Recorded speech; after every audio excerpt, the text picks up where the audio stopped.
Underboss, Cassette 8. Sammy's biggest legitimate business venture was with the Gem steel erection firm, now called Atlas Gem. For years he'd been arranging jobs for it in return for relatively modest kickbacks and had seen it grow into the dominant company in its field in New York. He wasn't interested in kickbacks anymore. Take the concrete club that the family set up. It always made me laugh. The victim, the so-called poor contractor, who we supposedly victimized, did this and that too. It was a total bunch of bullshit. He was more greedy than we were, and a lot smarter. We rigged the bid on, say, a $12 million job, and before he's through, once he knows he's got it, he's jacked it up another $4 million. We still get our 2%, but what's he getting? He's taking a third more, 33%. Paul Castellano would say, "Let me be the poor victim. Let him be the gangster." So that's what I decided to do when I formed S&G Consulting over on Stillwell. I don't want no kickbacks no more. I'll do my own thing. I'd rather give the kickback. And we never twisted arms. You know, maybe to get on the first job, I'll intimidate a little bit. But I never intimidated again. My brother-in-law Eddie would get a call. "Tell Sammy we have another job and we're sending the blueprints down." Why? Number one, I wasn't like the normal gangster.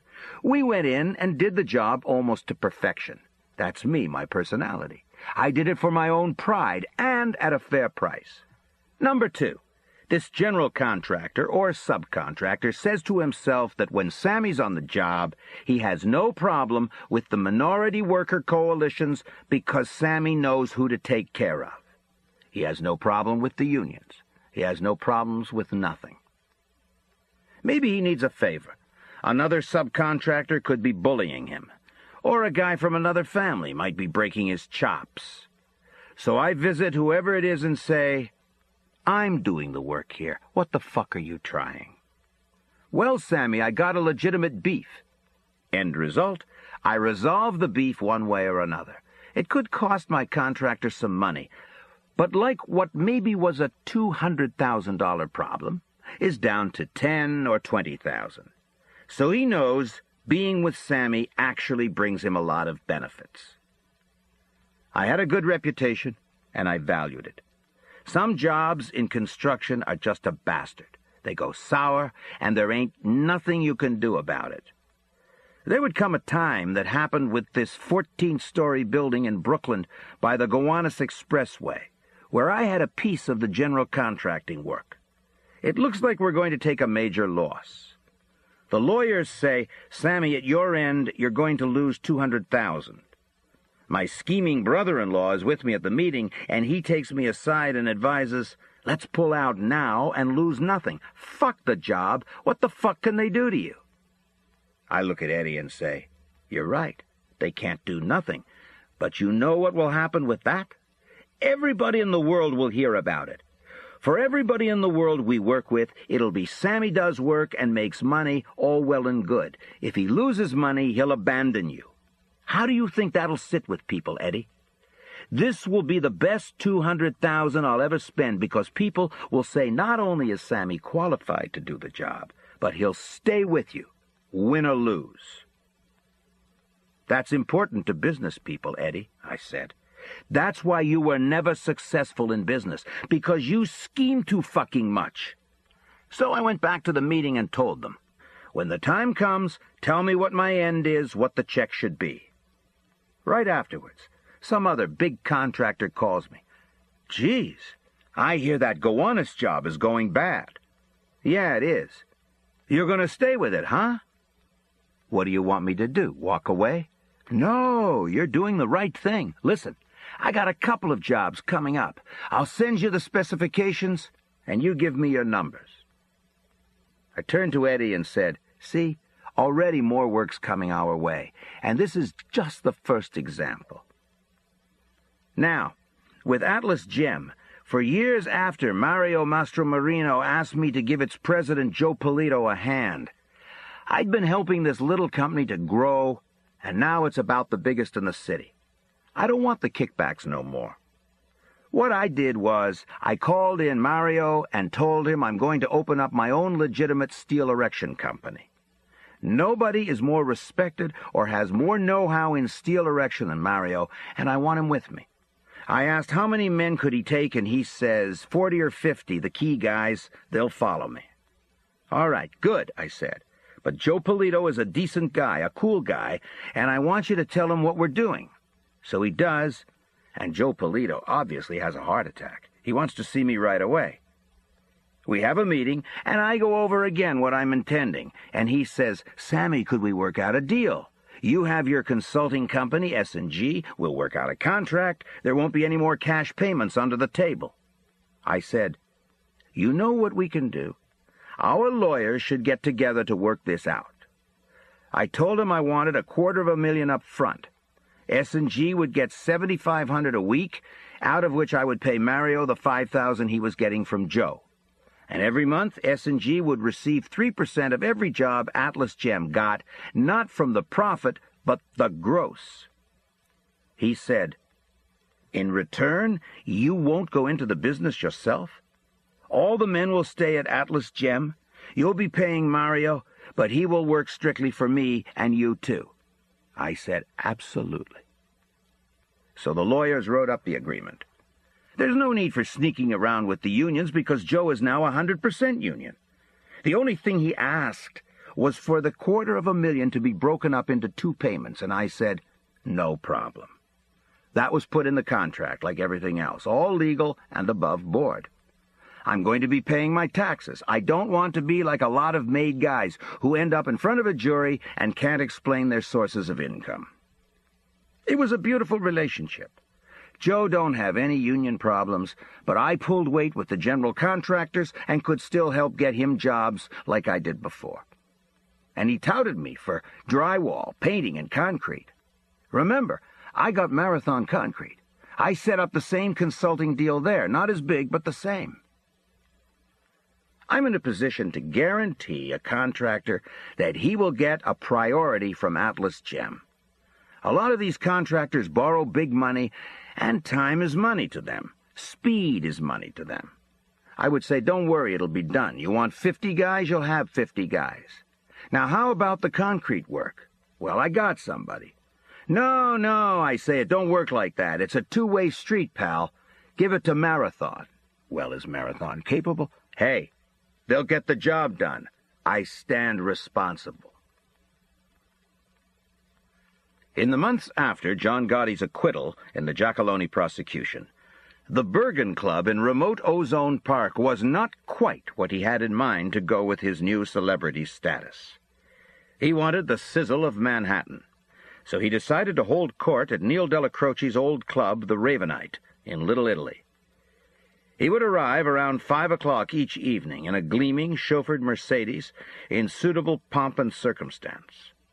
Maid members and associates would be lined up outside to greet him with hugs and kisses. Gawkers crowded the opposite side of Mulberry Street to catch a glimpse of the great man, who would flash a smile and respond with a thumbs-up wave.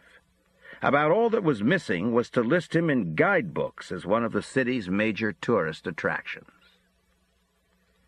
Then agents Spiro and Tricarico, in their periodic monitoring of Sammy, saw that he was now going to the Ravenite every night. Although they didn't know this at first, Sammy had been appointed acting consigliere. He was now part of the Gambino family administration. From time to time, Spiro and Tricarico drew surveillance duty at the Ravenite. They would be concealed in the back of a black van driven by another agent. He would park on Mulberry Street. When we were finished, Tricarico said, we'd radio him, and he'd come back and take us out of the area, and we'd get in our own car and go home. Matty Tricarico would handle the binoculars. Frank Spiro would be on his knees with a flashlight, pen and pad, noting the identity and license plates of those who came and went, as Tricarico called them out. Tricarico would often see the brawny figure of Gotti's attorney, Bruce Cutler. Cutler would come up, and he'd be kissing all the guys, too, like he wanted to be a made guy so bad, he remembered.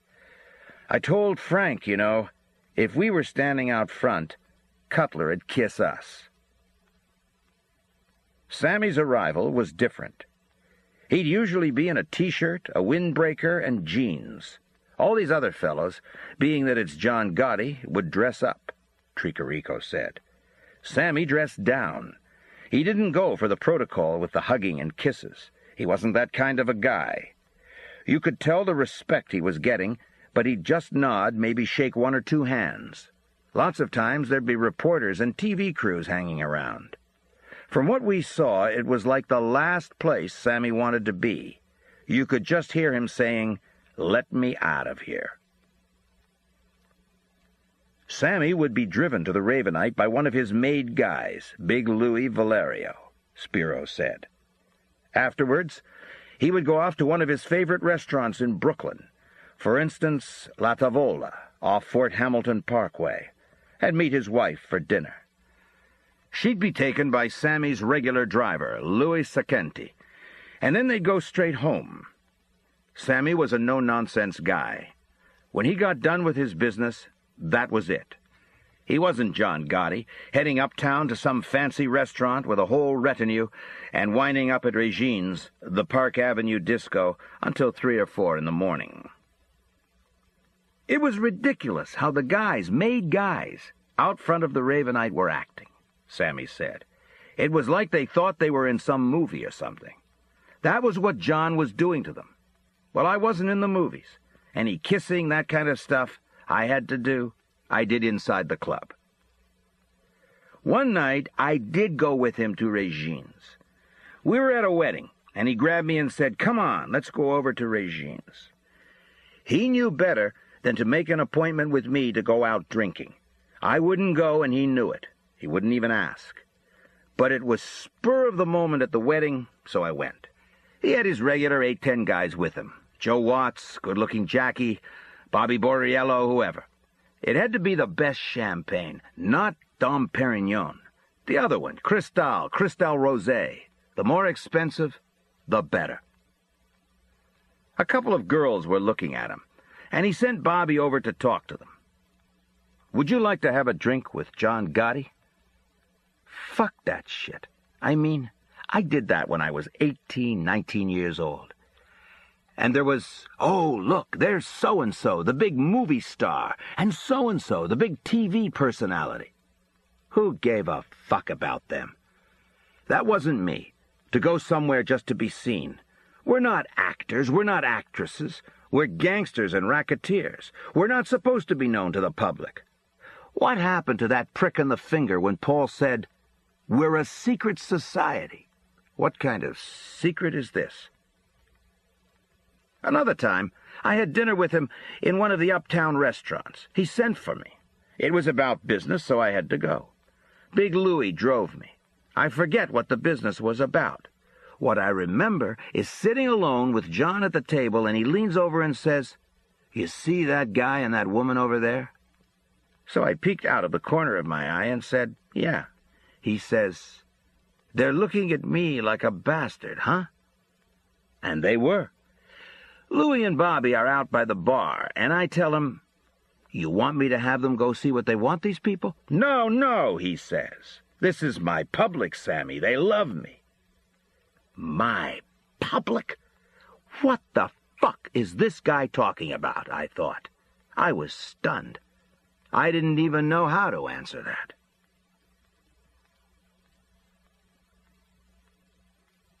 John appointed me acting consigliere after he comes out of the can.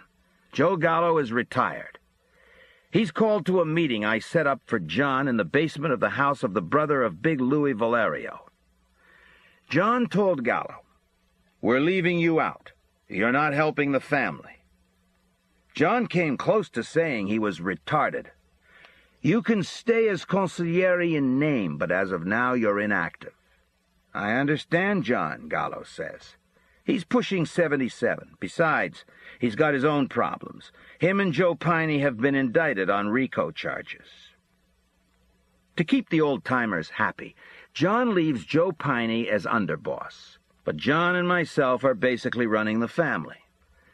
At that point, I recommend that if and when I ever become the official consigliere, Big Louie would become the official captain of my crew, and I'm going to start using him in that capacity now.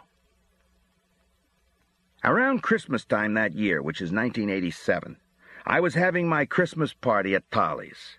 Everybody comes. John, Frank Locascio, the captain who's running the Bronx for the family. And that's when we get the news that Gallo and Piney have been convicted. Because of his advanced age and bad health, the judge lets Joe Gallo go home for Christmas pending sentence. But he don't do it for Joe Piney. If Joe wants to go home for the holidays, he has to renounce his life of crime and being part of the Gambino family, and the judge might be a little lenient on his sentence as well. Joe Piney stood up in court and refused. And the papers all had it that he represented the old mafia, so tough, so this and that. But that was bullshit. Joe Piney would have done it in a hot minute. He's sickly. He feels he's not going to live through his sentence. All he wants is one last time with his personal family. Joe wants to do it. He sent the message through good-looking Jackie. John asked me what did I think. I said, fuck it. Let him go home to his wife, his kids, and everything. You know how he feels about them. Let him do it. And then let him go in and take him down as underboss. Just let him do his time. John says, no, we can't do that. It would send out a bad message. It's no good. He sends back word to Joe Piney that he's to tell the judge to go fuck himself. The administration has denied his request. And simultaneously, John sends a message to Joe Gallo that he's out totally as consigliere. I now officially have that position. With Joe Piney gone, he elevates Frank Locascio to acting underboss, and Big Louie is captain of my crew. About then, the Brooklyn U.S. Attorney was also prosecuting Angelo Ruggiero, John Gotti's brother Gene, and John Carneglia, among others, for heroin trafficking, a case that had its genesis in that first bug placed in Ruggiero's dinette by Jim Kallstrom's Special Operations Team. But not long after the case began in court, evidence of jury tampering was unearthed. The government asked for and received a mistrial ruling from the bench without prejudice, which meant that the defendants could be retried. When the defense appealed, all the judges in New York's Eastern District were convened en banc and upheld the decision. I'll say one thing for John. With his big ego, he did believe in himself. All over the country, Cosa Nostra families are on the run. And here in New York, there was the commission case, the pizza connection, on and on. All the old bosses have been put away for 100 years. There's Joe Gallo and Joe Piney. There's Angie and Jeannie Gotti. And the feds aren't hammering just on our family. It's the other families, too. The DeCalvacante family over in Jersey. A lot of people are saying the whole thing is falling apart. It was unbelievable. Unbelievable what that law professor Blakey did coming up with RICO. And you got to give Rudy Giuliani credit when he was the U.S. attorney in Manhattan. He showed them how to work this fucking RICO. The witness protection program became stronger and more guys were going in. These things that the government implemented years before were starting to hit us in the ass now. Then the other thing was that the FBI, when you go back to J. Edgar Hoover, would not recognize there was a mob. He wouldn't let agents go after the mob when they wanted to. But with Hoover gone, the FBI is all over us. This all catches up with our era. But John wasn't fazed. He told me he's going to change the face of Cosa Nostra, show everybody how to win cases. He's going to show them how to do it, how to beat the government, how to put your head up, your chest out. He's going to show everybody the light, show them the road, show them the way. Toward this end, in 1988, Gotti desired a formal meeting of the Cosa Nostra Commission. It was the first and last one that Sammy would attend.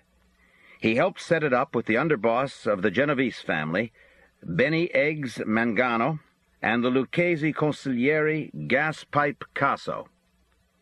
The morning meeting would be held in Lower Manhattan in an apartment of the brother of a Gambino family captain. We were surprised that Chin Gigante went along with this, Sammy said. We only learned later that he had a relative living in that same building. He knew all the ins and outs and spent the night there ahead of time in case a hit was being planned. One of the key items to be addressed, the key item as far as Gotti was concerned, was 2 family vacancies on the commission. Because of its heroin trafficking, the Bonanno family still didn't have a seat.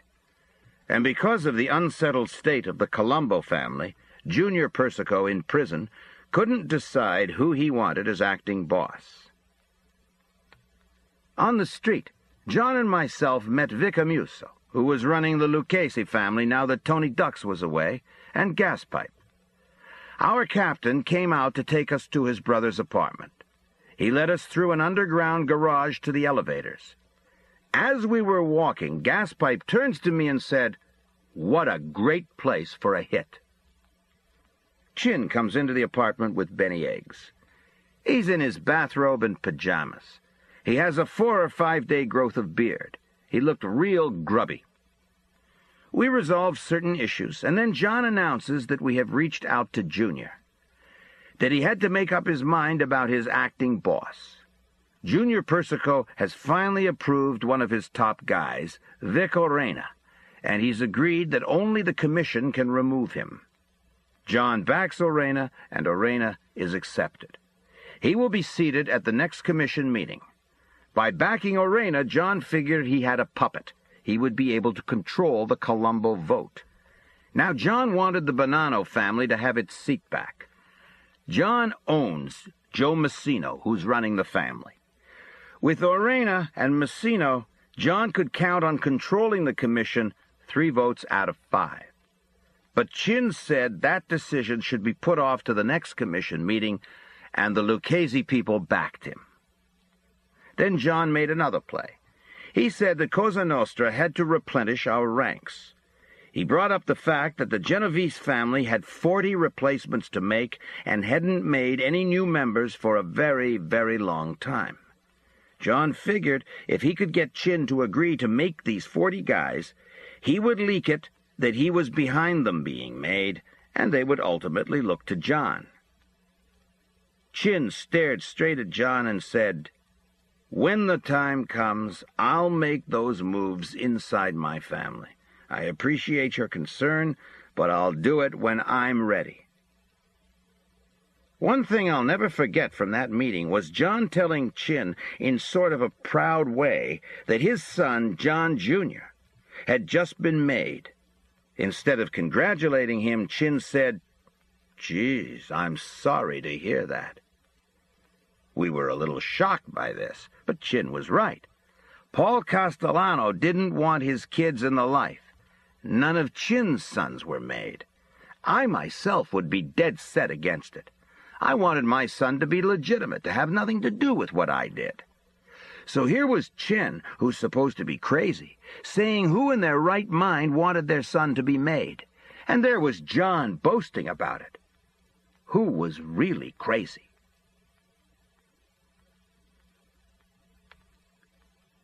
Chapter 19. He's got to go, John said. Louis Melito was a friend of mine, a friend of ours.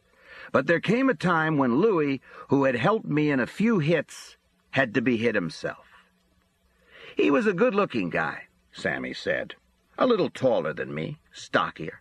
Nobody went back more in the mob with me than Louis. In the beginning, we were true street partners. Instead of talking about Sammy or Louis, people would say Sammy and Louis in the same breath. In those early days, Louis was much more successful than me with his car theft ring. He was well off financially. I was a brokester. That didn't mean nothing to me. Good for him. In the family, we did a lot of work together.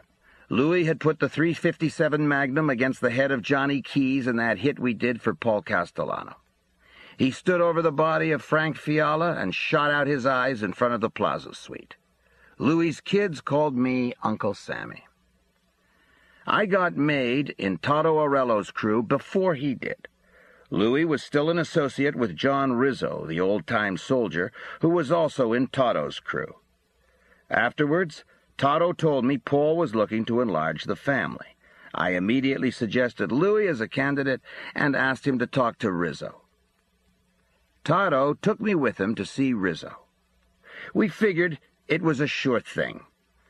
We both expected him to promote his own son as well as Louis. But when Toto said the boss was looking for new candidates to be made, Rizzo said he had nothing but garbage around him. He wasn't interested in advancing anybody, not even his son. I told Louis I would try to do something. Even though I was made, I couldn't propose Louis myself because he was with Rizzo. I went to Toto and explained that since Johnny Rizzo was a soldier under him, so in reality, Louis was under him too. Toto said he thought I had a good point, and despite the chances of a beef from Rizzo, Toto sponsored Louis directly to Paul.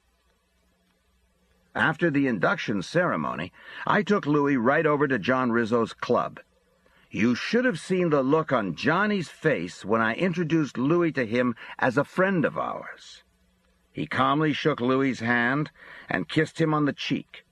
There was nothing else he could do. Louis was a made guy, just like him, and he knew me and Louis both had reputations of being stone killers. I didn't really enjoy going around Rizzo, but he left me no choice. Louis deserved to be made. Now, Louis and me were closer than ever. Besides the work we did together, I took him in on the partnership I had with Eddie Garofalo in the painting company I set up, and Louis and I developed Gem Steel. The only problem was Eddie and Louis didn't like each other. Eddie was complaining that Louis never shared his financial success with me, so why should I do it for him?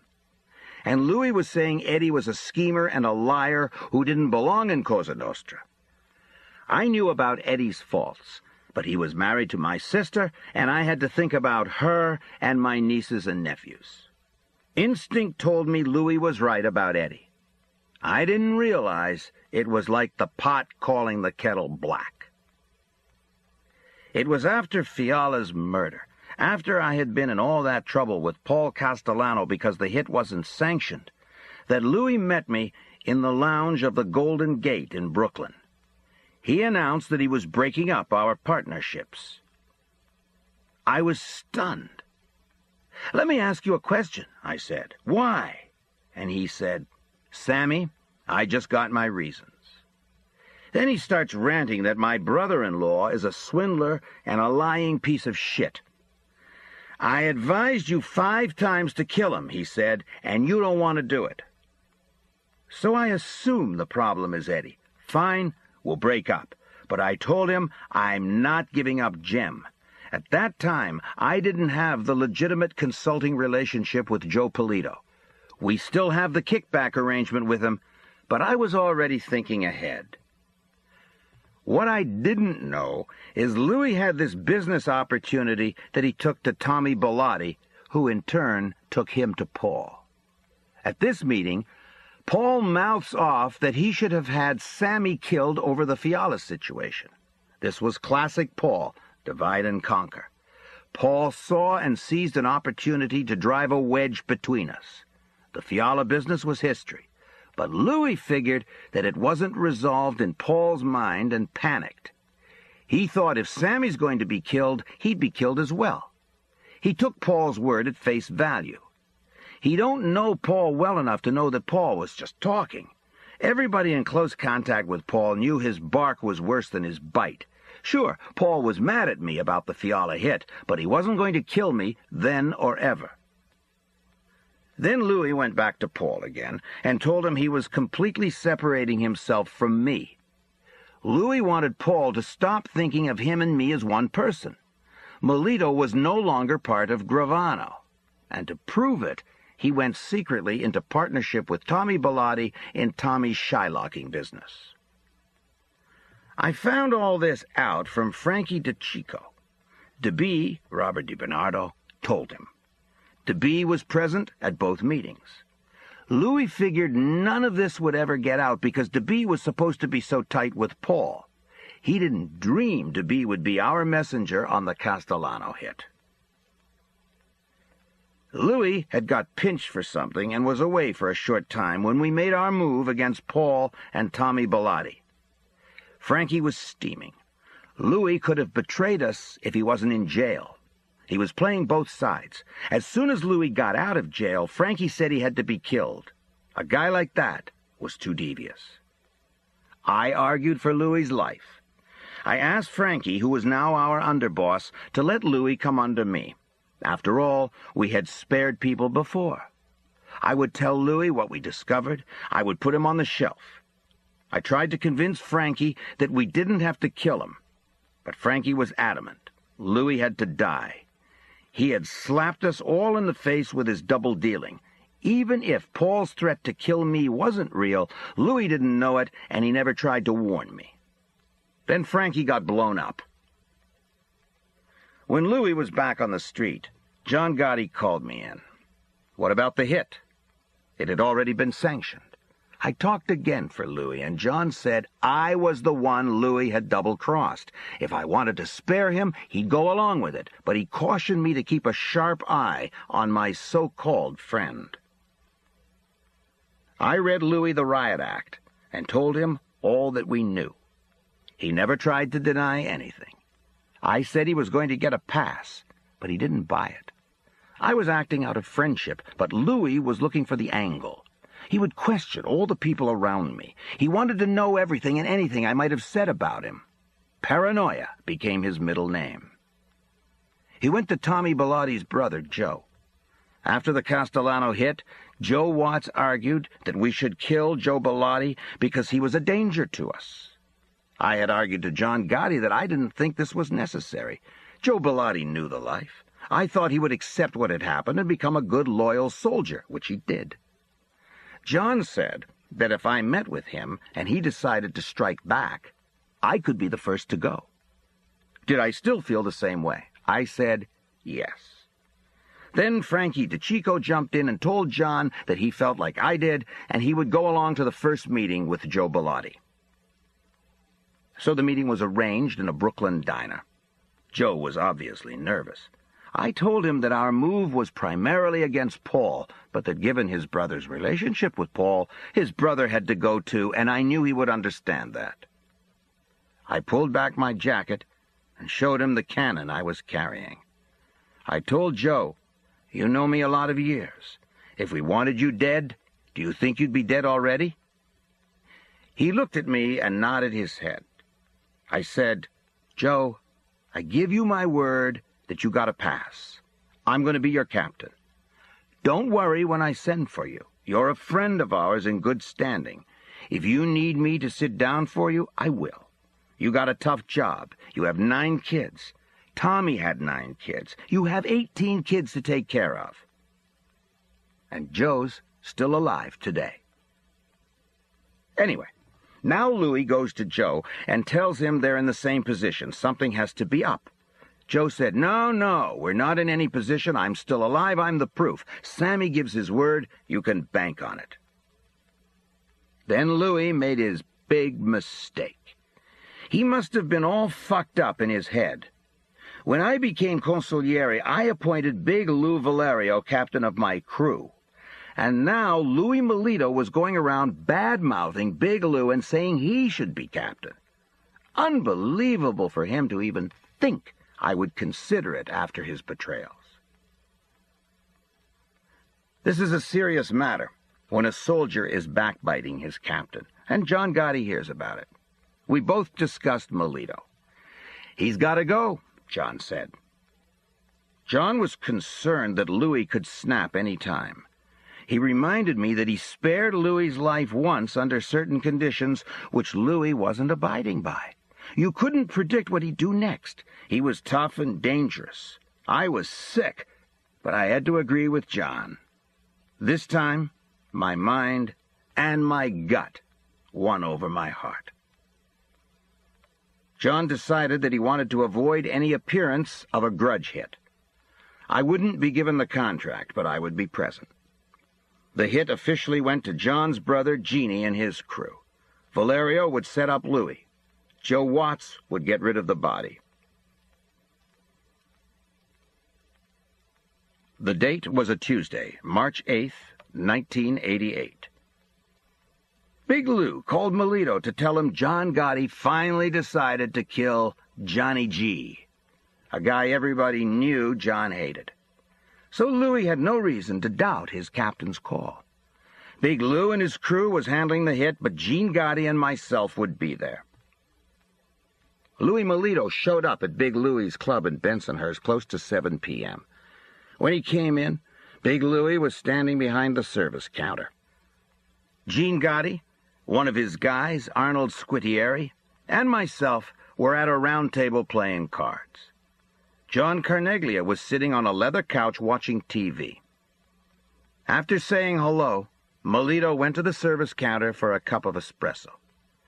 As he was telling Big Lou how much sugar to add to it, Carneglia got up from the couch and came up behind Melito with a .380 with a silencer.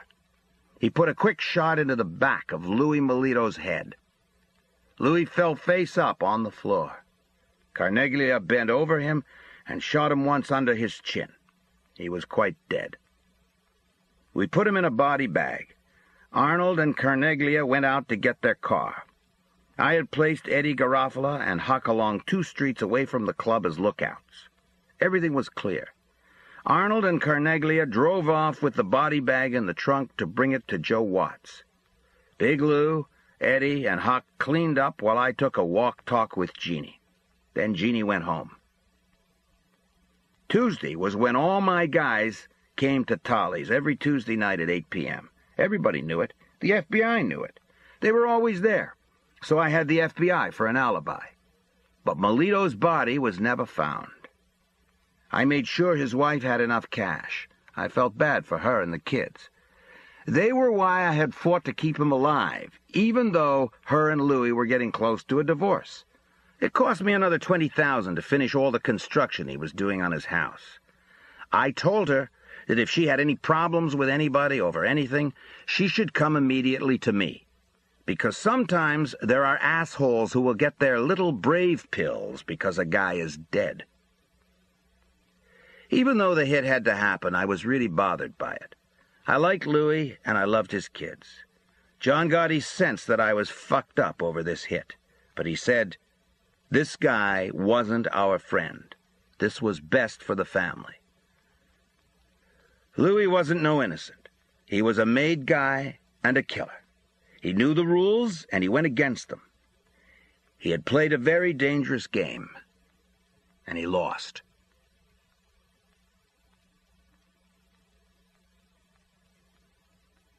Chapter 20.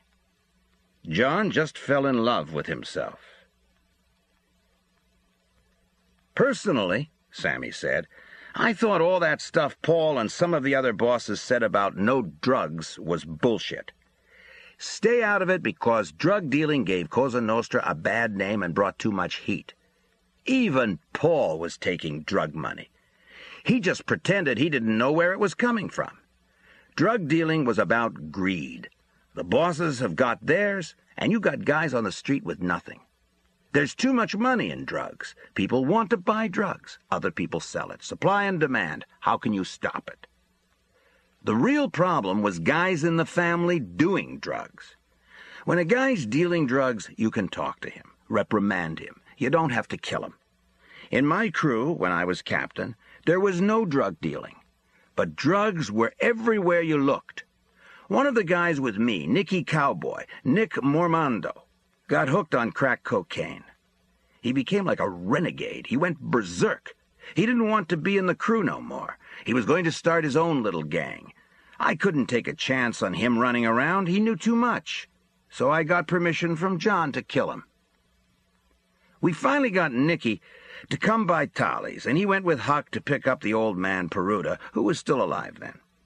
Joe got in the back seat and shot Nicky twice in the back of the head. Me and Eddie were trailing in a car behind. We dumped the body in a vacant lot, It was found the next day. The same thing happened with Mike the Bat. I think Nicky got him hooked on crack. He went crazy. He didn't come down for days. And when he does, he's sweating, he's all jumpy. His wife came to me crying. "I don't know what happened to him," she said. "He sits in the house behind a window with the blinds down, and he's got a rifle." She said he's saying, "If they come, I'm going to battle it out."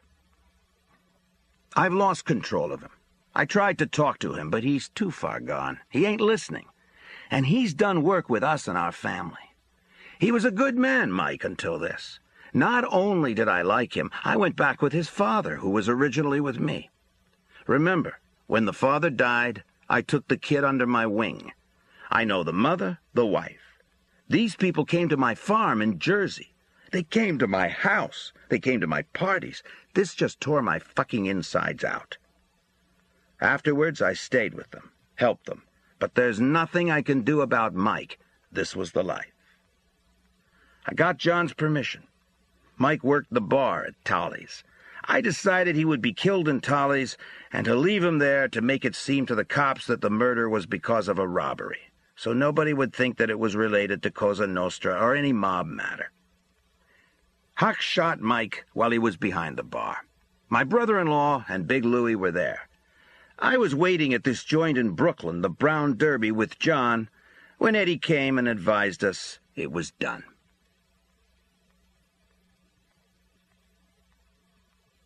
In addition, a series of hits was ordered by Gotti, which Sammy either supervised or set up, that received scant, if any, press attention. One was this greaseball, as Gotti put it, who had beaten to death a Gambino soldier.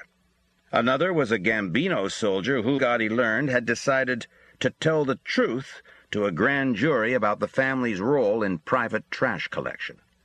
Still another was a face-saving hit on a family-connected demolition and excavation contractor whose swindling ways had become such an embarrassment that the Colombo family had sought permission from Gotti to kill him.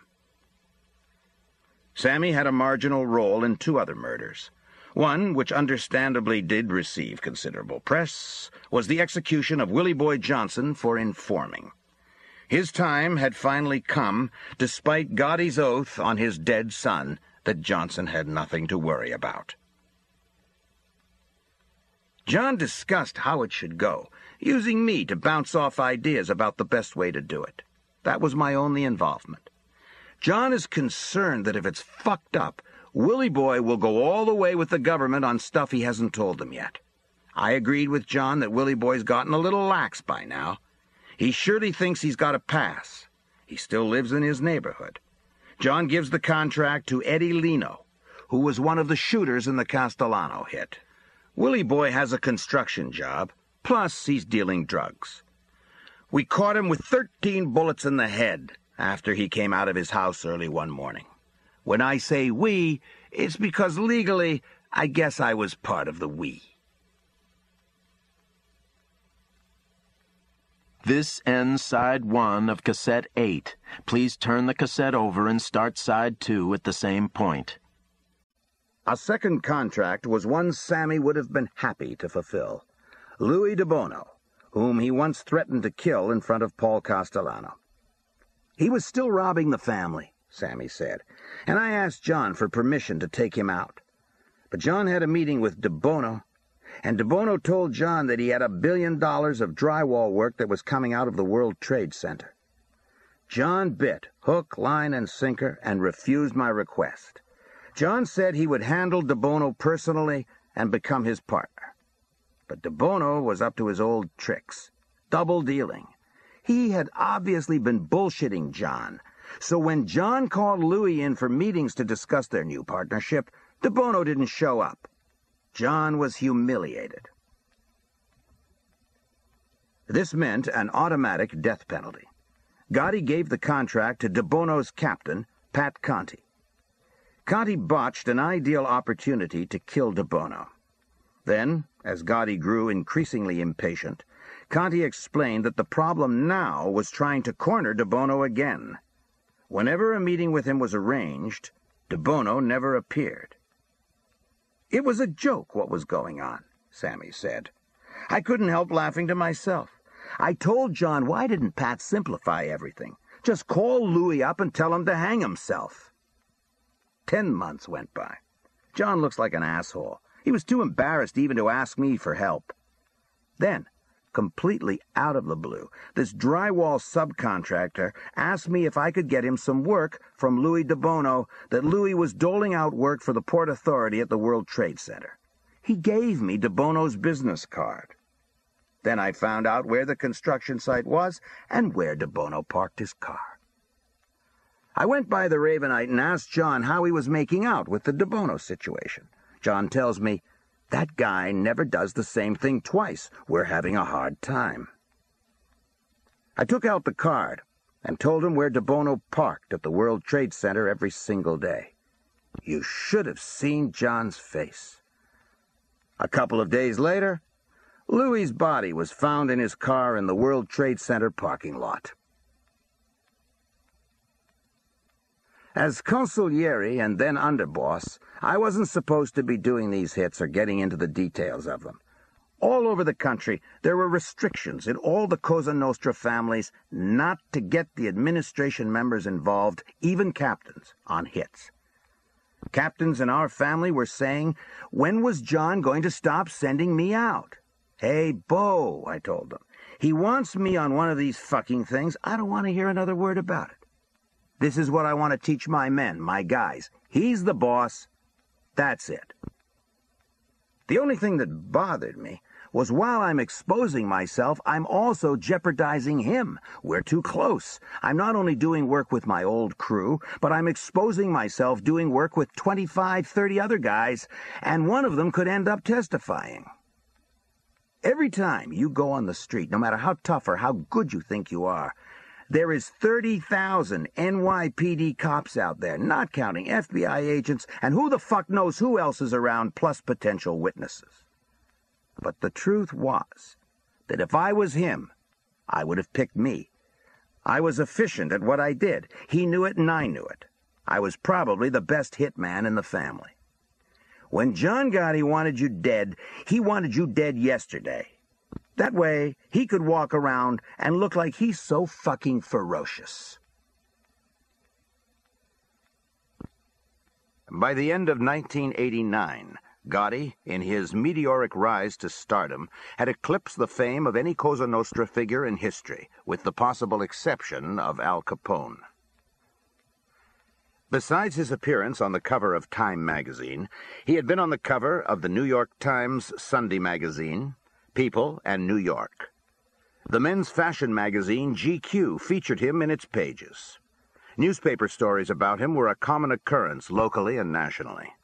Television crews followed him constantly, many of them from overseas.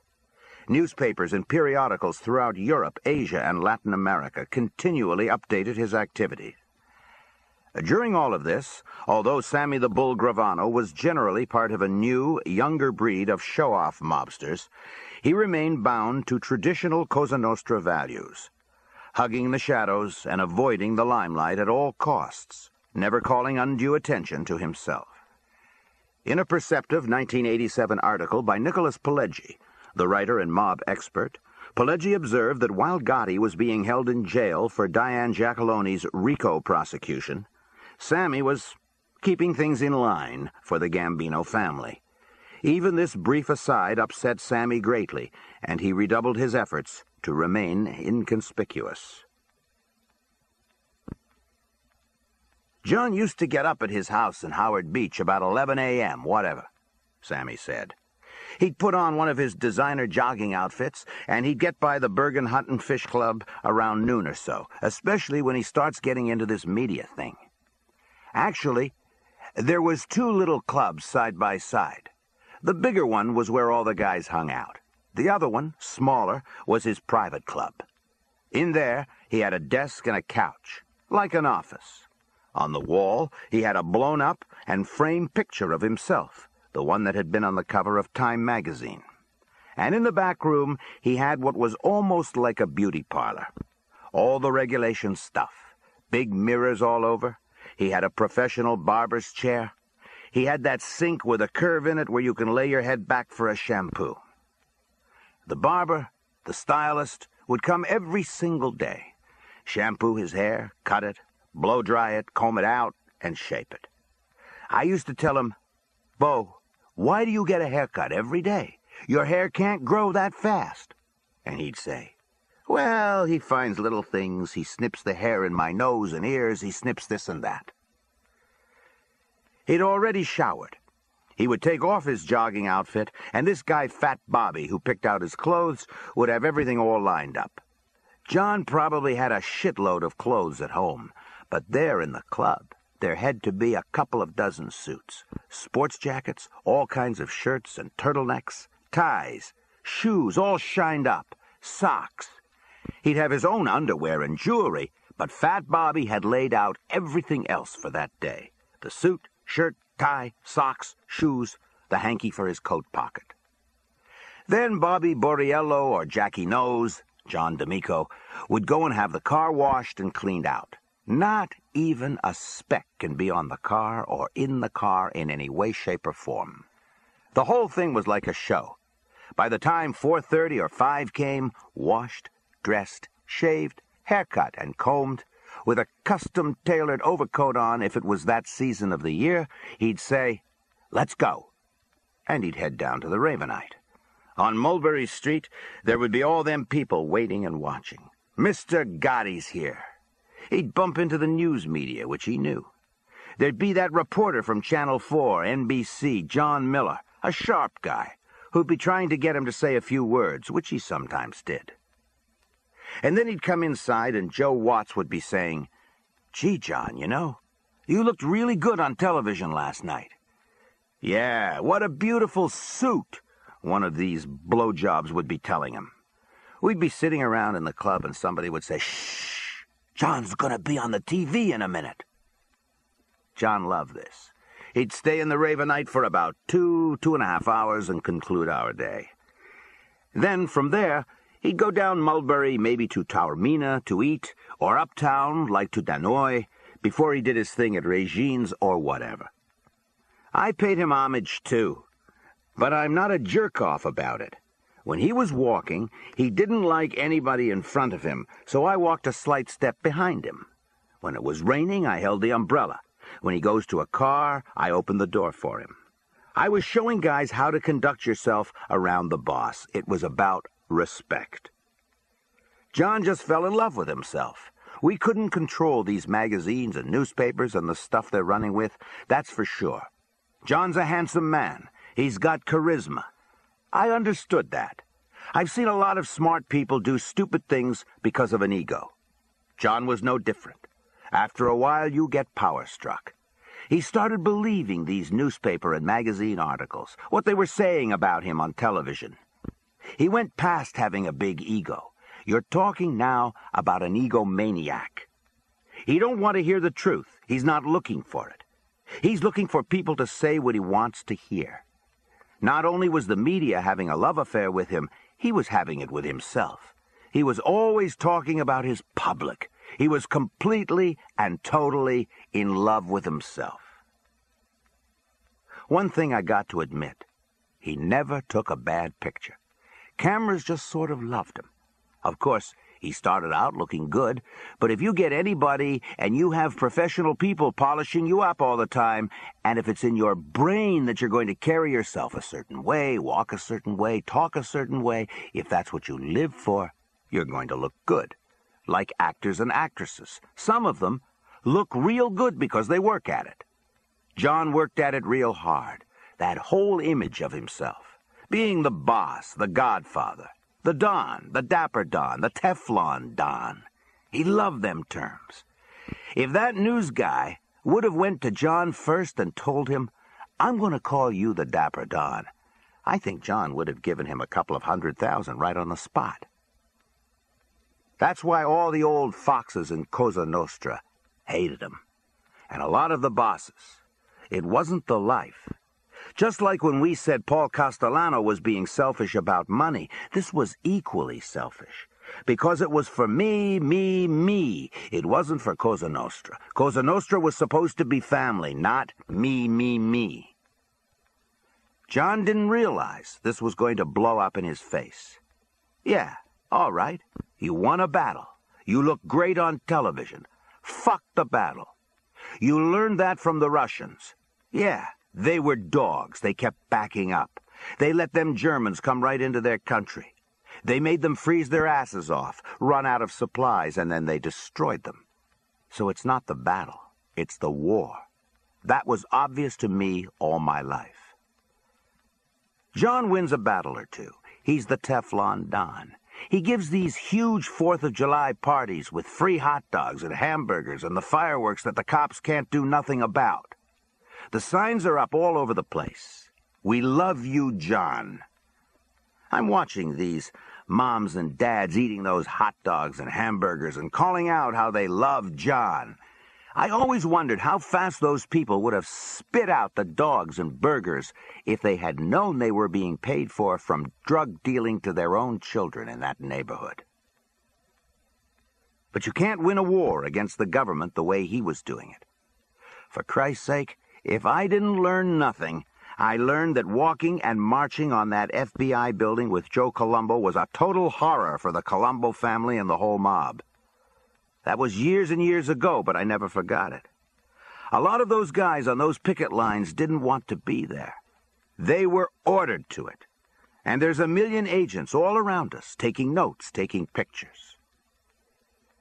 John is giving the FBI the same kind of finger.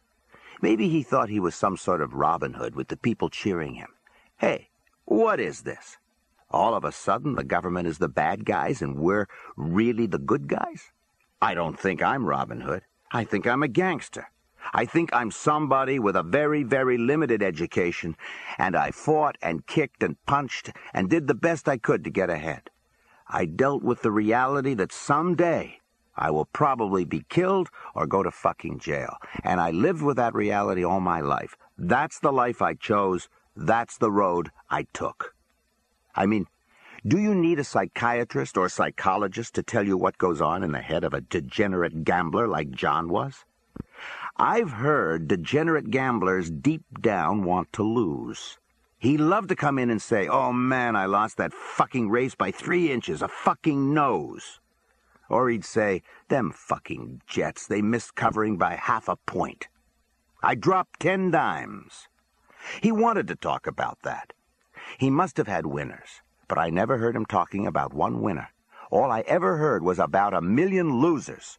Maybe he truly didn't want to win this. Maybe he wanted to go down as a legend. I don't know what the fuck ran through his mind. Maybe he thought he was invincible. I told him once, maybe it wasn't such a good idea flaunting our life.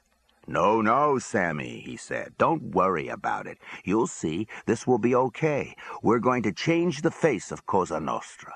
We're going to show everybody how to do it." He started belittling the bosses in the commission case.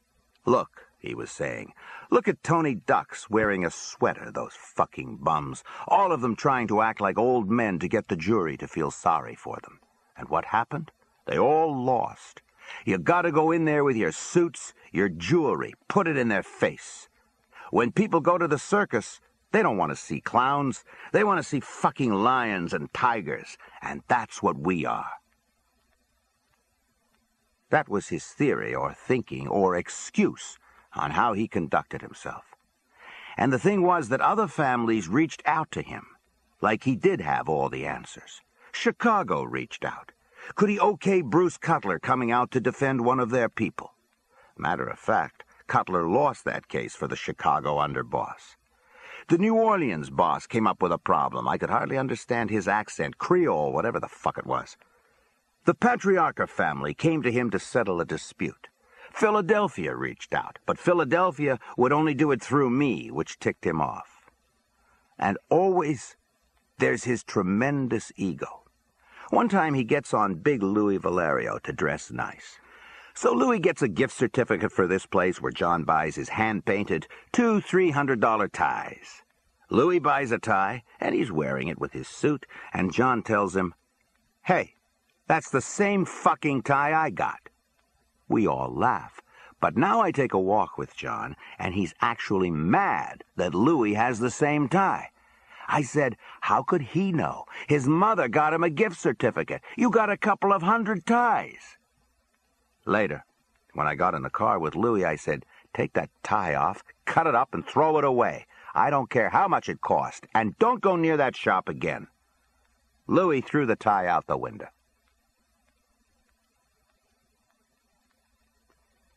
Gotti required the acting underboss, Frankie Locke Locascio, and Sammy to be at the Ravenite 5 evenings a week. The crew captains had to come in at least once weekly.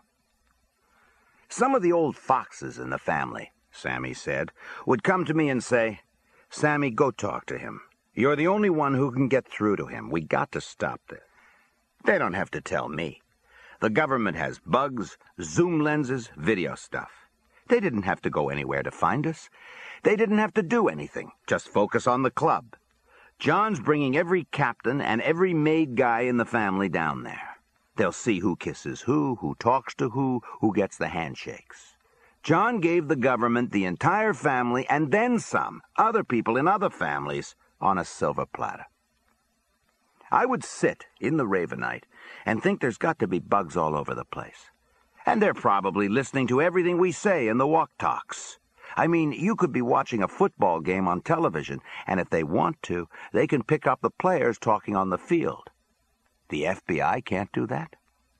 I told him, "John, why are we meeting in the club? They're all outside. Cops, state guys, federal guys. What are we doing here? Why?" "Listen to me, Sammy," he would say. "Everything will be good. I know what I'm doing. Fuck the government. They're nothing. Don't worry about it." "Okay," I'd say, "fuck the government. The boss is the boss. The boss's word is the final word. Right, wrong, or indifferent, he's the boss. I told the guys. He won't do it. He won't change. This is where he wants to meet, and that's it. I don't want to hear any more about it." One day, we go out of the club on a walk-talk. We go around the block and walk down 2 blocks. We turn, make a left, and go for 2 more blocks. We turn right along another block. Now we're 6 or 7 blocks away from the Ravenite. We're getting to a corner. Me, John, and Frankie Locke. Behind us was Bobby Borriello and another guy. His bodyguards always walked behind us. We pass a van that's parked, and as we were talking, I looked into the van. A guy is sitting in the front seat. Next to him, there's a television screen, and on it, I saw John Gotti, me, and Frankie walking. I have spotted a live picture of ourselves.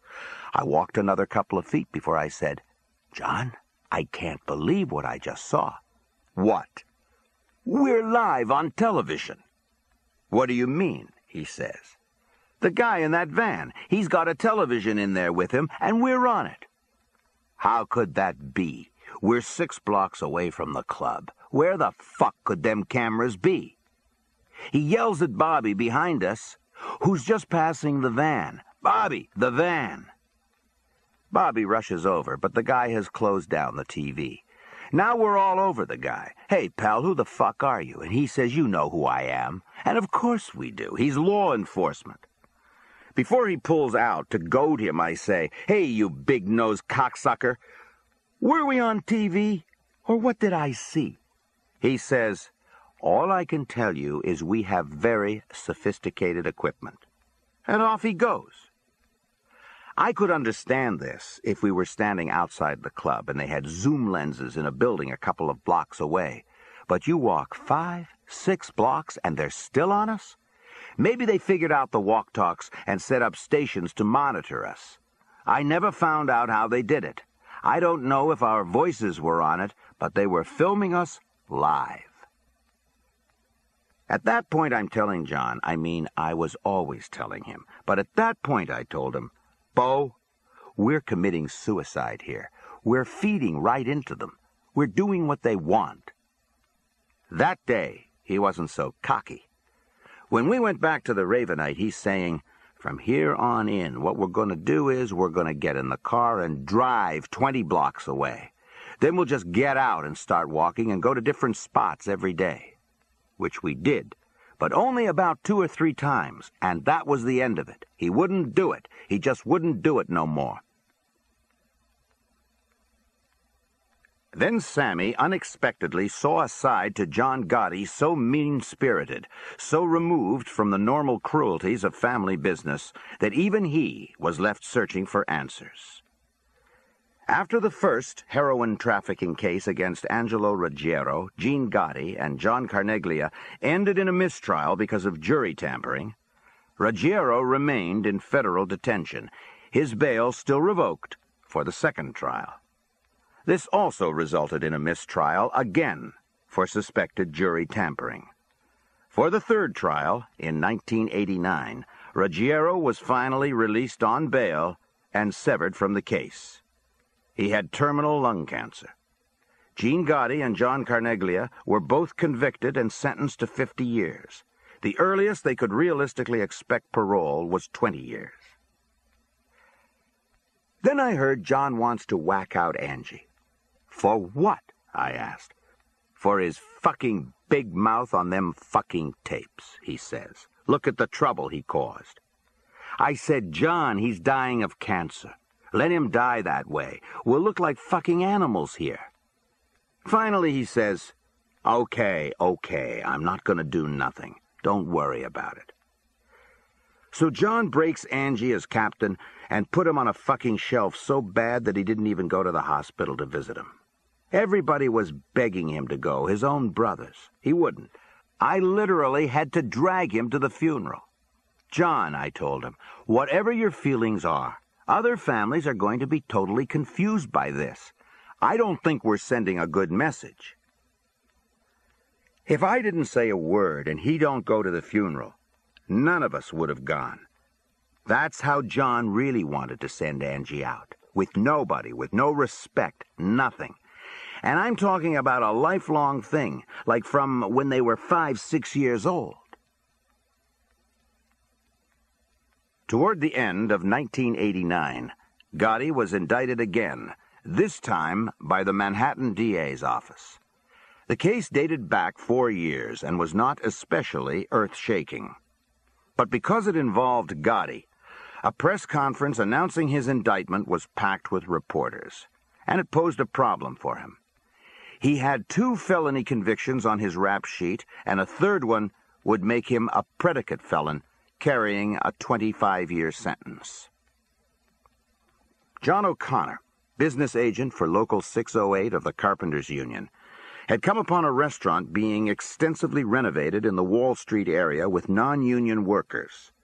Apparently unaware that the Gambino family had a large stake in the restaurant, O'Connor brought in union goons to wreck the place. Bust him up. Put a rocket in his pocket. Gotti was overheard saying through a bug placed in the Bergen Club by the state's organized crime task force.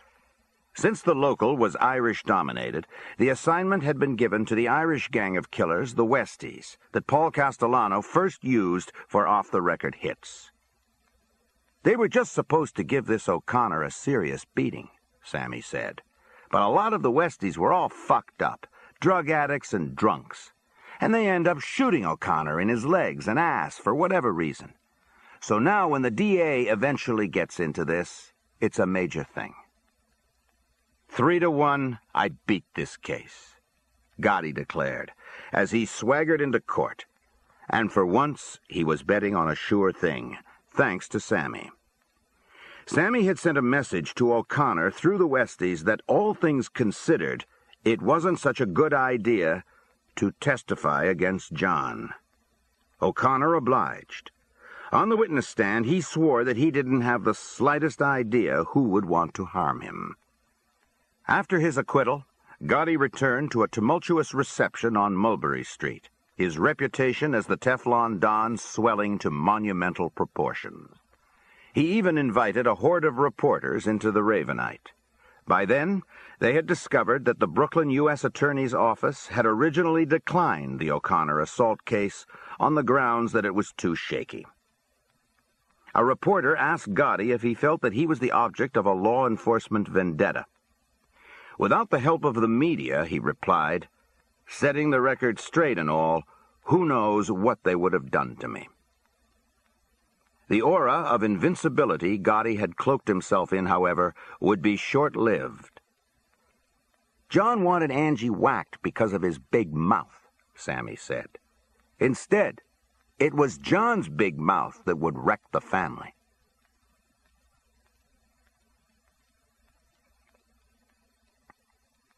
Chapter 21. As underboss, I was to go on the lam and run the family for him, John said. For more than a year and a half now, a bug had been operating inside the Ravenite Club. Bruce Mao and his lead assistant on the Gambino squad, George Gabriel, had listened to some 600 hours of tapes. There hadn't been a single useful conversation. Wise guys had learned never to talk about any subject of importance in their social clubs. But the initial bugging of the Ravenite, seemingly so unproductive, finally paid off in dramatically unexpected fashion. Out of stubbornness more than anything else, Mao and Gabriel kept listening to the tapes over and over again, and finally discerned something on the more recent ones that previously had escaped their notice. It was what was not being heard. On occasion, John Gotti's voice would be unaccountably missing for as long as an hour. Where was he? Logs of Ravenite comings and goings didn't show him exiting the club. The Ravenite was on the ground level of a Mulberry Street tenement. It had its own entrance. There was a second entrance for the rest of the building. Inside the tenement, another door connected the club to the adjoining hallway. Was Gotti conducting meetings in the hallway? It seemed unlikely that he'd be spending that much time in such uncomfortable surroundings with residents passing by. Then Gabriel developed an informant who confided that when Gotti had something important to discuss, he retreated to the apartment upstairs. But there were several apartments. Mao delved into past investigative records concerning the Ravenite Club.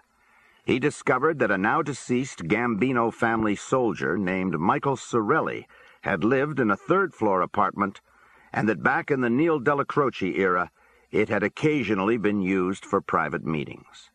The apartment was currently occupied by Sorelli's aging widow, Nettie. Prosecutors in the Brooklyn U.S. Attorney's Office obtained court authorization to place bugs in the hallway and the apartment itself.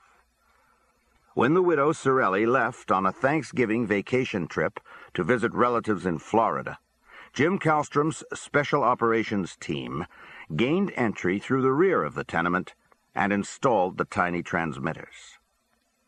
The results of the Sorelli apartment bugs were beyond anything Mao could have hoped for. After 10 relentlessly frustrating years of trying to cut off the head of the dominant Cosa Nostra crime family in America, success was at hand.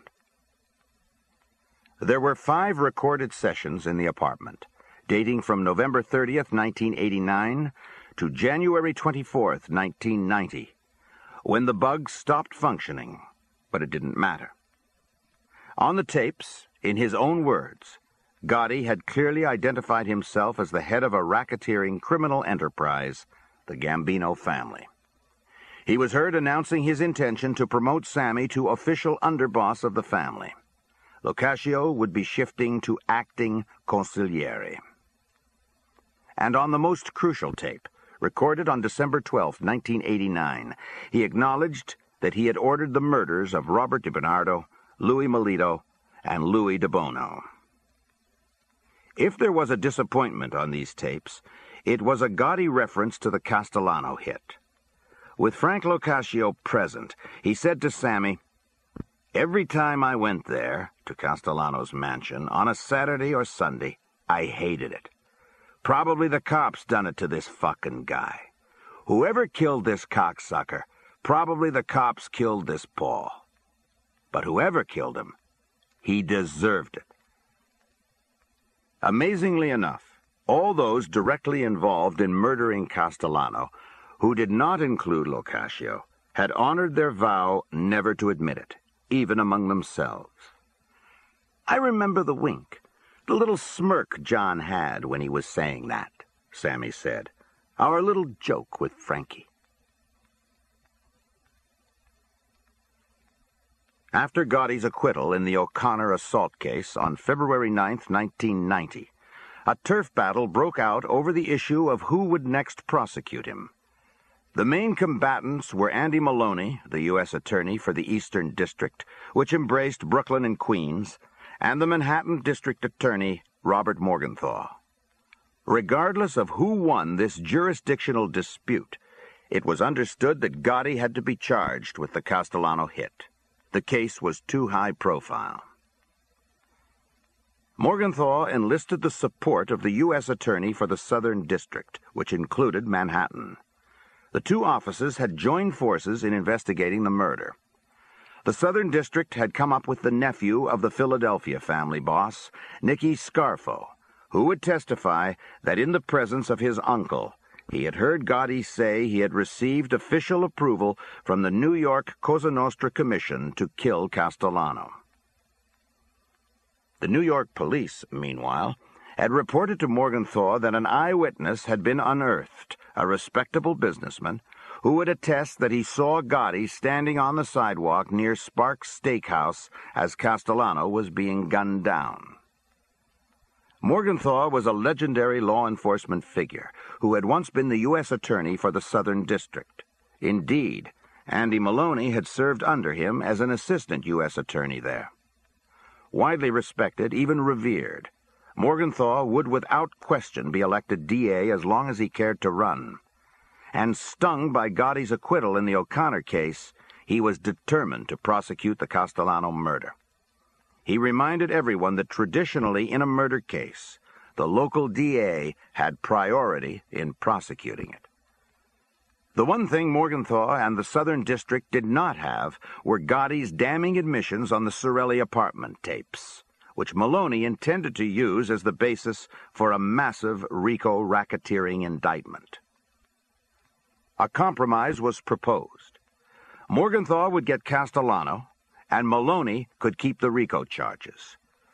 But Maloney and his chief of the organized crime section, John Gleason, fought back.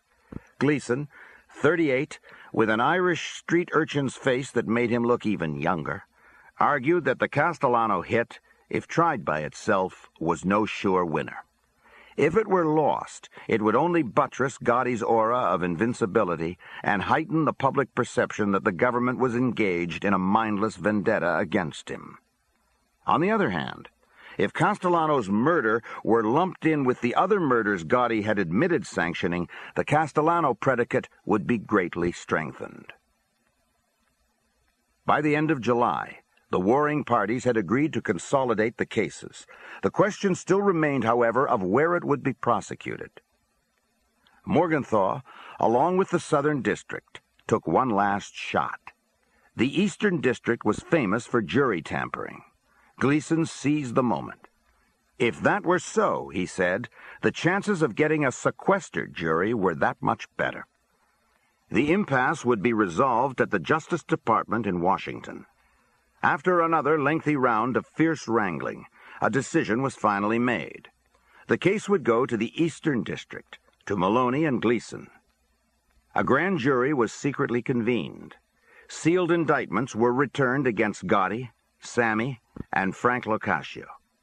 But before they could be arrested and the indictments announced, Sammy the Bull Gravano suddenly disappeared. Gotti had a paid source, a detective assigned to the police department's intelligence division, who was privy to the Morgenthau Southern District investigation. He reported that Gotti's indictment in the Southern District for the Castellano murder was imminent. The bug in the tenement hallway adjoining the Ravenite Club recorded a brief conversation between Gotti and a defense attorney, Jerry Shargle, about the implications of this. Shargle explained that pertinent federal law for a single murder in the aid of racketeering had a 5-year statute of limitations. This meant that if he were arrested, it would have to be before December 16, 1990. Gotti's corrupt cop, however, had no knowledge of the Sorelli apartment tapes, which had been kept tightly under wraps in the Eastern District, or the multiple RICO counts he would actually be facing there. Gotti was confident he could beat any rap based solely on Castellano. At worst, he told Sammy, bail would be denied, and he'd end up spending a year and a half in detention. But it was conceivable that Sammy might also be pinched. As underboss, I was to go on the lam and run the family for him, John said.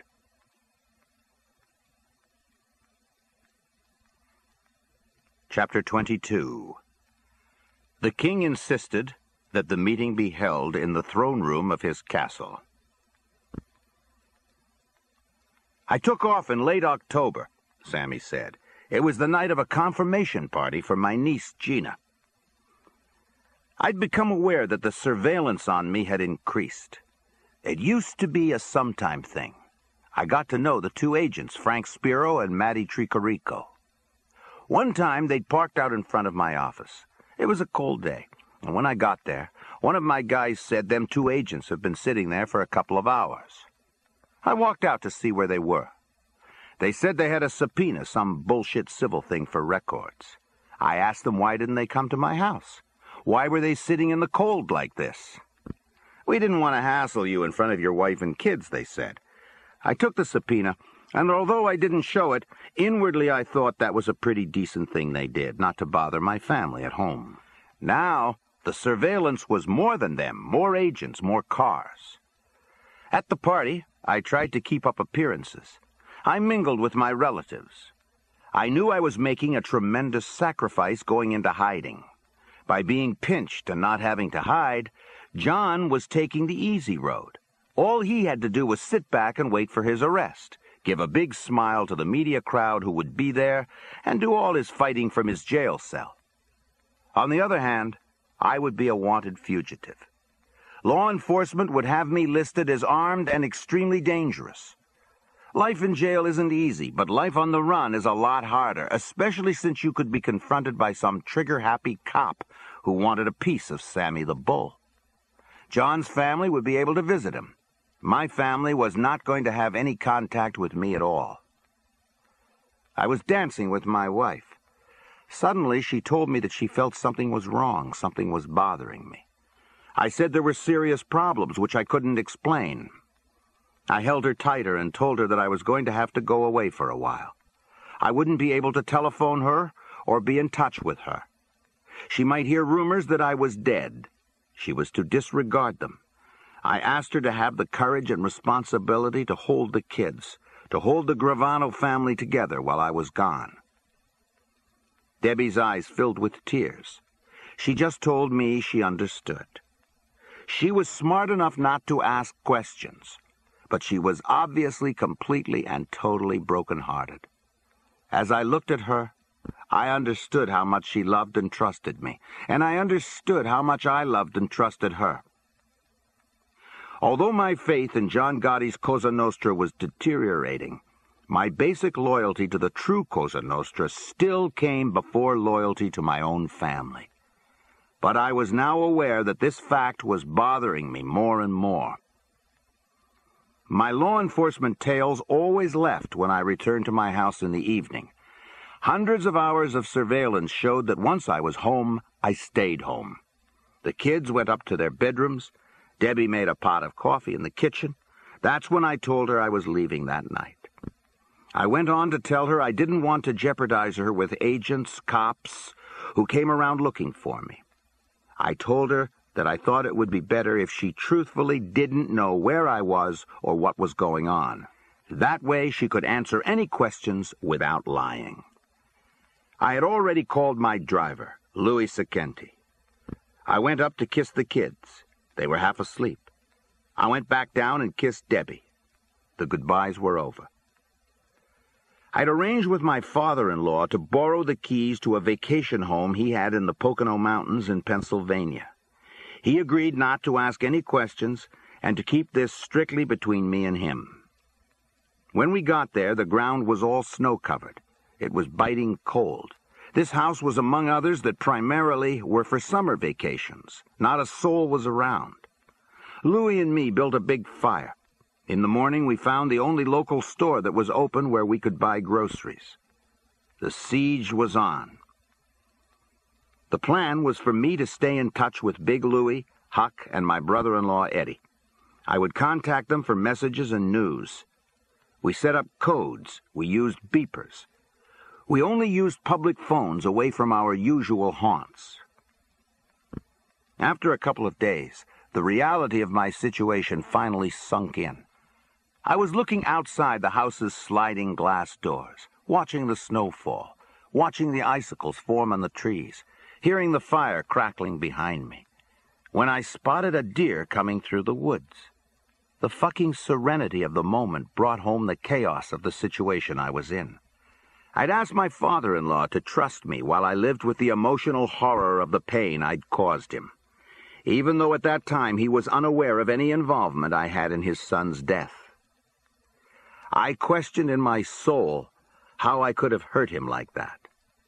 Now he could be accused of harboring a fugitive. I turned from the window and told Louie, "Pack it up, we're leaving." I wasn't going to involve my in-laws in my troubles. I remembered Louie had a condo in Florida and a brother down there who was a powerboat builder with connections. We couldn't stay at the condo. That would be one of the first spots they'd be looking for us. Louie called his brother and asked him to make reservations for us. Louie got the plane tickets. He had me traveling as Frank James, Jesse's brother. Very appropriate. This ends side 2 of cassette 8 of Underboss. Please fast forward to the end before loading cassette 9. Underboss, cassette 9. We took off from Newark Airport. We were in a plush hotel in Miami. But one night, I'm at dinner in a restaurant, and I noticed a good-looking woman with an elderly guy. I immediately realized I knew her from Bensonhurst, and I turned my back. Another time, me and Louie were coming off the elevator into the hotel lobby. The lobby was packed. It turned out my hideout was the temporary home of the Los Angeles Raiders. Some hideout. I started to think that Florida was a totally ridiculous place to hide in. So now I'm staying in my room. Louie sees how preoccupied I am and suggested that we meet his brother Bobby for a drink. To tell the truth, I was looking forward to a night out. Bobby takes us to this club. He saw a girl he knows with some other girls, and they all come over and join us. Bobby starts dancing with his girl, and this other girl asked me if I wanted to dance. It was a slow dance, and I got my arm around her waist. I suddenly realized that she was petite like my wife. I couldn't get the image of my wife out of my brain. I remembered holding Debbie and watching her eyes well up with tears the night I left. I walked off the dance floor. I told Louie I wasn't feeling well, and he should stay and have a good time. But he followed me, asking me, "What's wrong?" I only told him the scene wasn't my scene. What I was thinking was my wife and kids were home suffering, not knowing if I were dead or alive, not knowing anything. And I'm hiding out in a lounge with drinks and girls? No way. This isn't what Cosa Nostra was supposed to be. I told Louie we're leaving Florida. Through the contact arrangement I set up, I knew there weren't any arrests yet. We made a quick trip to New York, where I met with Big Louie, Huck, and my brother-in-law. Then we moved to Atlantic City, to a fancy apartment that one of the soldiers in Big Lou's crew owned. It was on the boardwalk. I would spend my days jogging a little on the beach and working out at a gym to stay in shape. I felt comfortable there, maybe because it was real close to home. I stopped shaving the night I had left for the Poconos, and by now I had a full beard. One night, Louie and me attended a prize fight. I was wearing a hat and sunglasses, and with my beard, I must say it was hard to recognize me. Matter of fact, I saw a number of people at the fight who should have picked me out right away, but didn't. My so-called disguise was working perfectly. On my way out of the convention center after the fight, I walked past Ronaldo Snipes, the fighter. I loved boxing, and I had sparred once with Ronaldo at the gym where he trained. I couldn't help myself. I called out his name.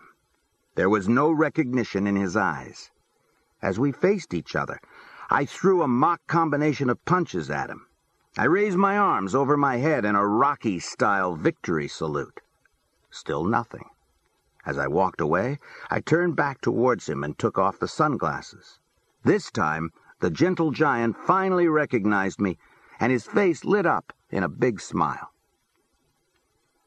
As I continued walking out, I was tapped on the shoulder. I turned and was stunned to see a lifelong friend, Diane, with her husband. Diane told me she'd know me anywhere. Then she called to another woman in the crowd. It was my ex-fiancée, Louise. We all met later for drinks. They, and everyone else from my neighborhood, knew of the circumstances surrounding my disappearance. The newspapers had speculated that I had been rubbed out in some sort of power play. Louise said how relieved she was that this wasn't true. As we said goodbye, I could see her smile was forced. She told me that if Debbie and the kids needed anything, I could depend upon her to help. That was a tough goodbye. We'd been saying goodbye for 30 years, and we both knew that this time could be a real goodbye. I realized that hiding like this wasn't going to be easy. I had started the process through mob lawyers to arrange phony IDs and investigate countries without extradition agreements with the United States. I told my brother-in-law to coordinate these leads, but I was torn from a combination of thoughts. I couldn't run the family from a foreign country. I couldn't be a father to my children and a husband to Debbie from there. Should I run away and abandon my wife and kids? Should I battle it out with the law? If I went to prison, at least I would be able to visit with my personal family. I still could be a father to my children. If I stayed on the lam, there was a real good chance I would go out in a final confrontation with law enforcement. In Atlantic City, I told Louis no matter what I decided to do, he would become a target by the simple fact that he was with me. I told him he should go, but he told me no, even if it meant leaving the country. Things started happening real fast now. All of a sudden, the government issued a subpoena for me to come in to provide new photographs and fingerprints for their records. This may have seemed like a routine request, but by not going in, I became officially a fugitive. I knew there was an increased law enforcement presence around my office, Tolly's, my house. My attorney of record was contacted to get me to comply with the subpoena. He didn't know where I was, or even if I was alive. It was obvious the government wanted to know, needed to know, what had happened to Sammy the Bull. I could see this might be a long, long siege. I was torn by my loyalty to Cosa Nostra because, again, John Gotti's Cosa Nostra wasn't the true Cosa Nostra I believed in. But it was hard for me to forget my blood oath. It was easier to hope that John's Cosa Nostra somehow would turn back into the true Cosa Nostra. I gathered my old crew around me. I came up with the idea to convert a Brooklyn warehouse into the perfect hideout. Inside the warehouse, there would be a safe, totally secure apartment, which could have a bedroom, kitchen, living room. If I had to meet with somebody, it would be only a select few family captains and other very high-ranking members of other families, and only for the most serious business. One of my crew would pick up the person and transport him in a van that was modified to have no windows and with a self-contained passenger cubicle. Walkie-talkies would be used to maintain contact with the van. Once the driver determined nobody was following the van, he would be instructed to drive in. There also would be surveillance cameras mounted on the warehouse roof. The person who had the appointment would have no idea as to where he was traveling. After the meeting, he would be driven back on a purposely confusing route. There would be a supply of weapons in the warehouse. I would have a guard dog, a pit bull for added protection. I was ready for a confrontation with the law. Messages began going back and forth with John about the warehouse plan. He called me in for one more meeting to firm up everything. I drove to New York. I got rid of my beard. I could always grow it back. Why allow the agents to see what I looked like with a beard? The meeting was set for the Ravenite. Once again, John refused to listen to reason. Instead of scheduling it at a secret place in the early morning hours, it had to be out in public with surveillance certain. The king insisted that the meeting be held in the throne room of his castle. They must have seen me right away. They didn't waste any time. I was only inside the club about 15 minutes before the door blew up and a slew of FBI agents came in. They announced they had arrest warrants for John, Frank Locascio, and me. The other guys sitting in the club were told they were free to leave after they gave their names. John was very calm, like he was expecting this. I wasn't so happy. After weeks of hiding out, I was now caught just because this meeting had to be held at the Ravenite. John said to the agents he wasn't going nowhere until he had a final cup of espresso. Before they could answer, he turned to the club's counterman and told him, "Norman, give me, Sammy, Frankie some coffee." The agents didn't say nothing, so John had his little moment. The three of us, the administration of the Gambino family, sat in the rear of the Ravenite and finished drinking our coffee with anisette.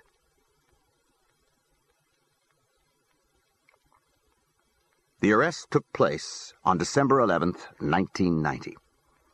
Handcuffed, Sammy and the others were taken in separate cars to the FBI's New York headquarters a short distance away.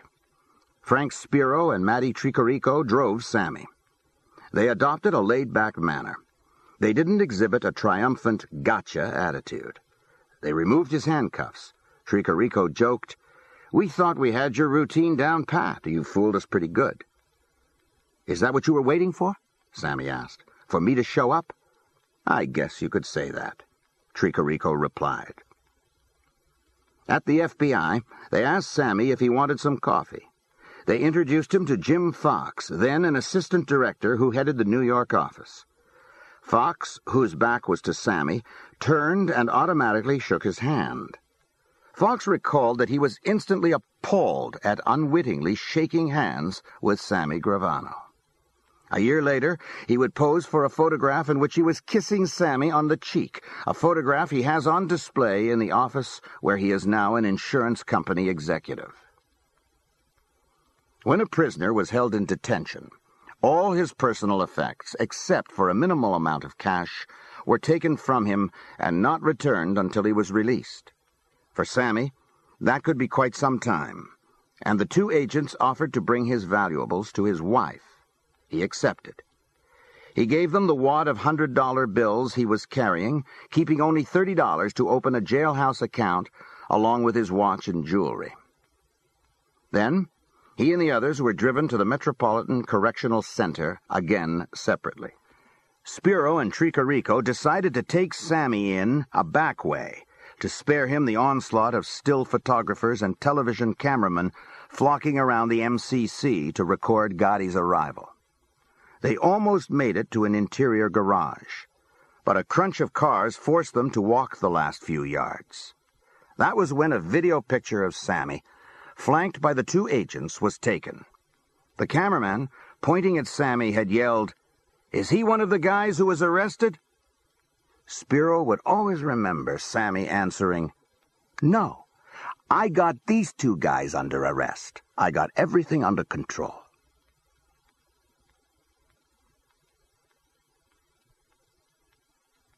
Chapter 23. I hate to say this, Sammy, but maybe you should cooperate. The indictments were announced the following day. The multiple RICO racketeering counts included illegal gambling, loan sharking, obstruction of justice, conspiracy to murder, and murder. Only Gotti was charged in the murders of Paul Castellano and Tommy Bellotti. All three defendants were placed in the harshest part of the Metropolitan Correctional Center, a ninth-floor area designated Total SEP. The whole ninth floor is maximum security, but Total SEP is the maximum of the maximum. They say the toughest federal prison in the country is Marion, but it couldn't be any tougher than this. At least Marion was clean. In Total SEP there were roaches, rats, whatever, running all over. Everybody's alone in a cell with a steel door and a little slot in it that opens up. They allow you an hour to come out to take a shower and walk up and down the hall if you feel like it. They shake you down every time you come out of the cell. They strip search you every time you have a visitor. When Debbie and my kids come, I'm taken to this big visiting room, and I said to the guard, "Where are the other prisoners, all the other visitors?" He tells me, "You're in total sep. You get a separate, completely isolated visit." "All right," I said, "but why don't you go to the other end of the room?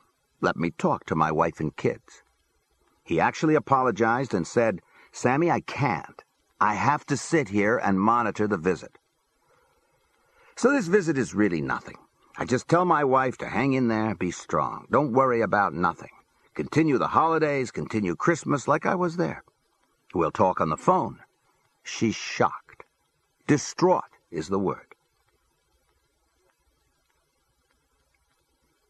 At the request of the defense, a bail hearing on December 21st was closed to the public and the press by the trial judge, U.S. Eastern District Judge I. Leo Glasser.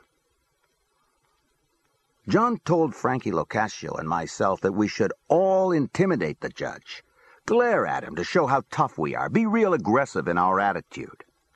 I told John I know the judge. He was the judge in my tax case with the Plaza Suite Disco.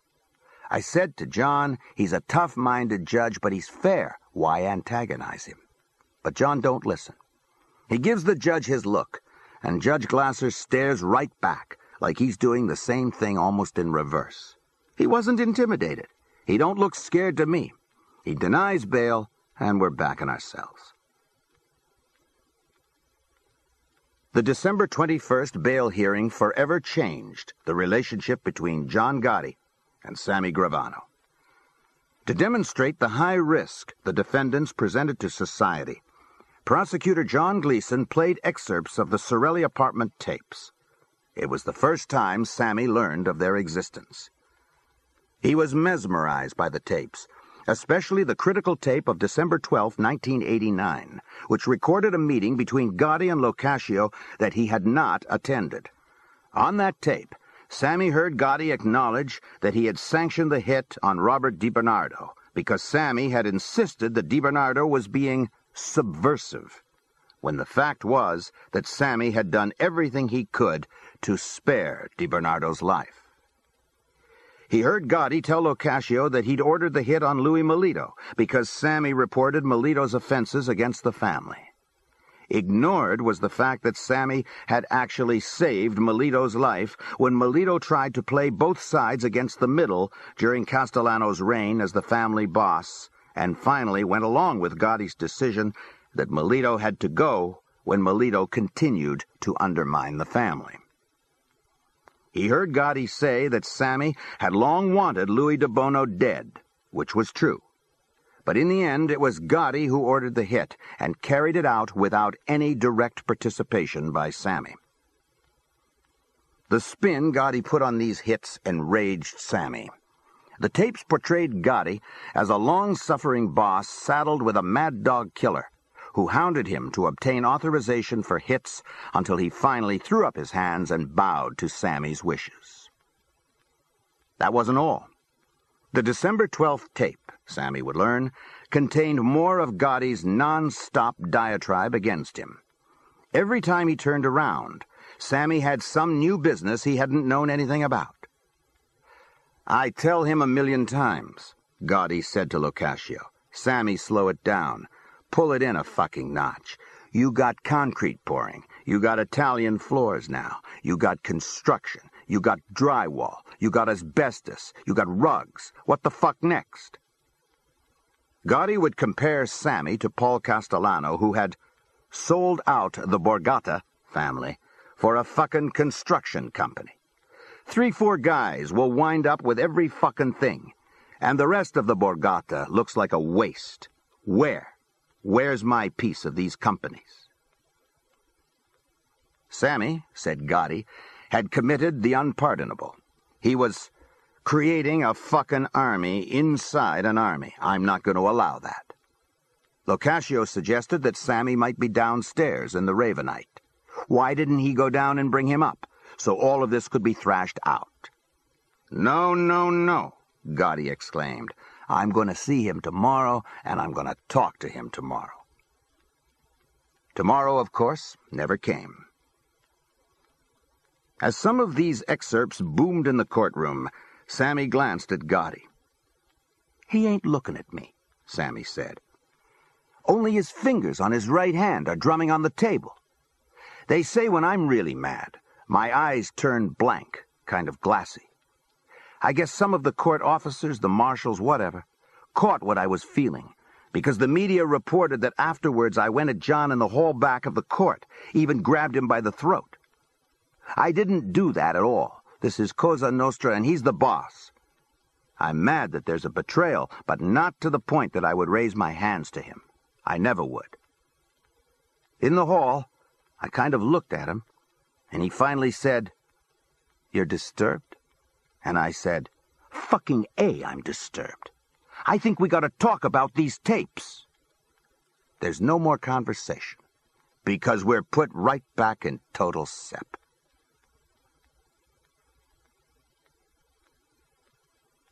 The main defense lawyers, Bruce Cutler and Jerry Shargle, finally obtained a court order from Judge Glasser to have the defendants moved out of total sep into the general jail population on the grounds that the Bureau of Prisons was breaking its own rules for the treatment of inmates who were not troublemakers. Now, Gotti, Sammy, and Locascio could talk to one another.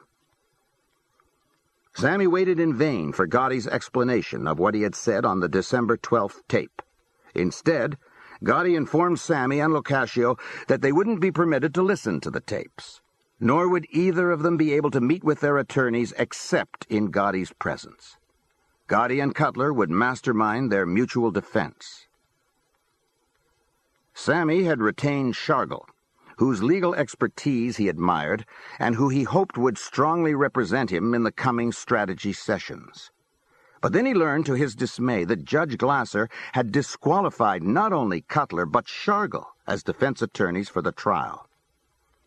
Bugs in the hallway adjacent to the Ravenite had shown them to be house counsels for the Gambino family in efforts to anticipate and thwart the government in its various investigations. Gleason successfully argued that they had become part of the evidence, and thus subject to being called as witnesses. Worse yet, on one of the Sorelli apartment tapes, Gotti, ranting about legal fees, had said, "Gambino crime family, this is the Shargle-Cutler crime family." Gotti eventually settled on a renowned Brooklyn-born attorney, Albert Krieger, a former president of the National Association of Criminal Defense Lawyers, whose booming courtroom voice was reminiscent of Cutler's. For Sammy, he chose a former Manhattan assistant DA named Benjamin Brafman, experienced in representing alleged mob clients. Clearly, John Gleason, a deceptively low-key, scholarly graduate of the University of Virginia Law School, was proving to be a formidable adversary. Moreover, Gleason had a special interest in John Gotti. He'd been an assistant to Diane Giacalone in her ill-fated prosecution of Gotti. Gotti's behavior grew increasingly bizarre. He invited Sammy to have a man-to-man discussion about what he had said on the December 12th tape. It didn't get very far. His explanation was that he was upset by all of Sammy's business ventures. "It was your fault," he said. Sammy didn't argue. "What was the point?" he said. "It was done. The government had the tape already." But when he asked for permission to seek a severance so that he could attempt the defense without directly contradicting Gotti, Gotti refused. "We're all in this together," he said. "I got to think of the future of the family. I got to think of the future of Cosa Nostra. I got to think of my public." The Gulf War was on. "We're watching this bullshit on television every day. John's rooting for Iraq to win the war, for our troops to die and this and that." I told him one day, "Look, it could be our kids in the Army. Some of them could be the kids of people we know." What the fuck? Okay, we hate the government. But what do these kids got to do with it? I mean, like it or not, we belong to this country. The country is good. Maybe the people running it ain't so good. John don't buy it. I got to root against us in this fucking war. Maybe once or twice a week, they take you to the roof for recreation. Lo and behold, I go to the roof, and it's raining, and what do they give you to wear? An army jacket. This jacket just brings back every memory I ever had about the army and the military. And now I have to take it off and go back down and root against the army? It really turns me off. It's not me. I'll fight the government. I'll fight anybody who's fucking with me. But this is beyond that, hoping our kid should get bombed and killed and everything. One morning, Frankie Locascio goes out for his breakfast and robs a half a dozen oranges, which is a major thing in the can, where you eat shit. "Hey, Sammy," he says, "I got an orange for you. I glommed them out of the refrigerator when I was in the kitchen." About 11 o'clock, the king wakes up. At least we think he just woke up. He comes out, and he's got a puss on down to the floor. He sat down at the table. "Morning, John. How you feeling, bro?" I said. Frankie's there, and he says, "Hey, John, I got an orange. You want an orange?" John tells him, "Stick the fucking orange up your motherfucking ass." Other inmates are around. I'm in total shock. "John, I said, "what are you doing? He's your consigliere." "Shut the fuck up," he says. He looks at Frankie. "You fucking bum. You think I was sleeping? I heard you. I'm the fucking boss. You offered him," meaning me, "a fucking orange first." I said, "John, he robbed a half a dozen. He gave me one. He's giving you 5. You weren't up. I'm up 4 hours before you." I saw the other inmates listening to this. "Fellas," I told them, "okay, get back in your cells." John tells me, "What did you do that for?" I said, "John, he's our acting consigliere. You're the boss. You want to abuse him? Go ahead, but not in front of all these fucking assholes." "All right," he says. Then he says, "Frankie, when we get the fuck out of here, I'll show you who the fuck the boss is." John goes right back in his cell. I put my finger to my lips as if to say to Frankie to be quiet, and Frankie goes back to his cell. He stayed in there all day long. When John came out later, I said, "John, you're killing this guy. For what? And me too. For what? You said we're all in this together. We're fighting this case together. What the fuck are we doing wrong here?" John don't make any sense. He's talking bullshit. He says, "Sammy, I'll explain it to you when we get out. But this fucking bum, I got him up to here." "All right, John," I said. "But there's other guys around. You know what I mean? We're starting to look bad." The next day, early in the morning, 7, 8 o'clock in the morning, I'm standing by the phone and Frankie comes up to me. "Sammy, can I talk to you?" "Yeah, sure, what's up?" He has tears streaming down his face. A man 59, 60 years old, a real tough guy, a man's man. He says he's gone crazy, meaning John. He apologizes for not standing up to John when John was bad-mouthing me in the apartment. The minute I get out, I'm killing this motherfucker. "Frankie, you know what you're saying? He's your boss." He says, "Sammy, I never been a punk in my life. Nobody's ever talked to me that way. I don't give a flying fuck if I die trying to do it or afterwards. He made me feel like a punk." I thought about this for a minute. Then I said, "I agree with you, bro. You know what I'm going to do? We'll shake hands right now, Frankie. The minute we get out, we'll set up a victory party immediately, and we'll kill him." Frankie said, "Sammy, 2 things. I'll bring him to the party myself, and I got to be the shooter." We shake hands. We kiss. He wipes his face. He's a man again. His shoulders are back. His chest is out. He's Frank Locascio again. They split myself, John, and Frankie up. I'm in 11 South. John is in 11 North. Frankie is in 9 North.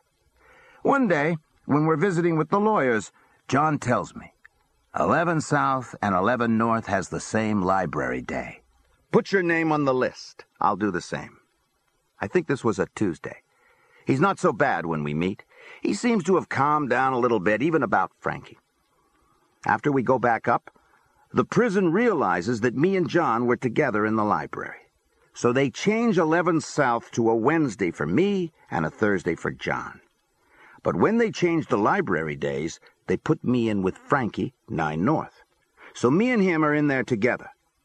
We talk about the case, how we can't listen to the tapes, how we can't meet with our lawyers without John. Nothing new, no big deal, all bullshit. The next day, there's a visit with all the lawyers. John tells them, "Excuse us a minute," and they get up like little puppies and walk out of the room.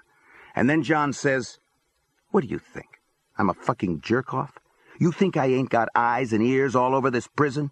You two went sneaking down to a meeting in the library." I said, "Hey, John, we didn't sneak. Like with you and me, the prison put me and Frankie on the same day. What do you mean, sneaking? Everybody knows we were there." "Yeah, well, don't go on another library meeting together again."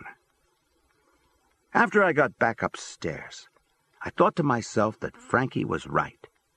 This motherfucker is sick, sick, sick.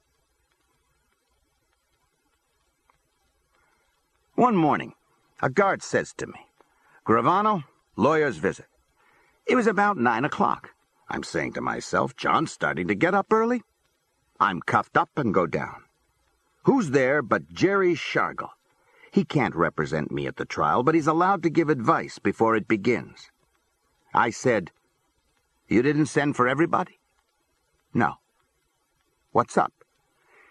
He says that he knows John sleeps in the morning, and that I should tell him that Al Darko, who's the street boss for the Lucchese family, has flipped. In the afternoon, another guard comes over and says, "Your friend wants to see you." Now, between 11 South and 11 North, there's a corridor where the elevators are. The guard says, "I'm going to let you in the corridor. Make like you're waiting for an elevator." So I'm there, and John comes in and he starts yelling, "What did I tell you about meeting lawyers alone?" "John," I said, "the guard said there's a lawyer waiting. How could I know you and Frankie and everybody ain't down there? That's number one. Number two, Shargle told me little Al flipped and to give you the message. Don't ever let it happen again." John doesn't give a fuck about Darko and how it might affect our case. All he cares about is me meeting this lawyer. On one visitation day we have, I'm sitting next to my wife. We've been married some 20-some years. Dope that she is, she still loves me, and she's devastated that I'm in this position. As we talk, she's caressing my hand, trying to console me. I don't even realize it. Frankie leans over and whispers, "Sammy, let your wife stop rubbing your hand." I look at Frankie. I think he's nuts. He shifts his eyes towards John and gives a little nod. I looked at John. He's smiling, but kind of shaking his head.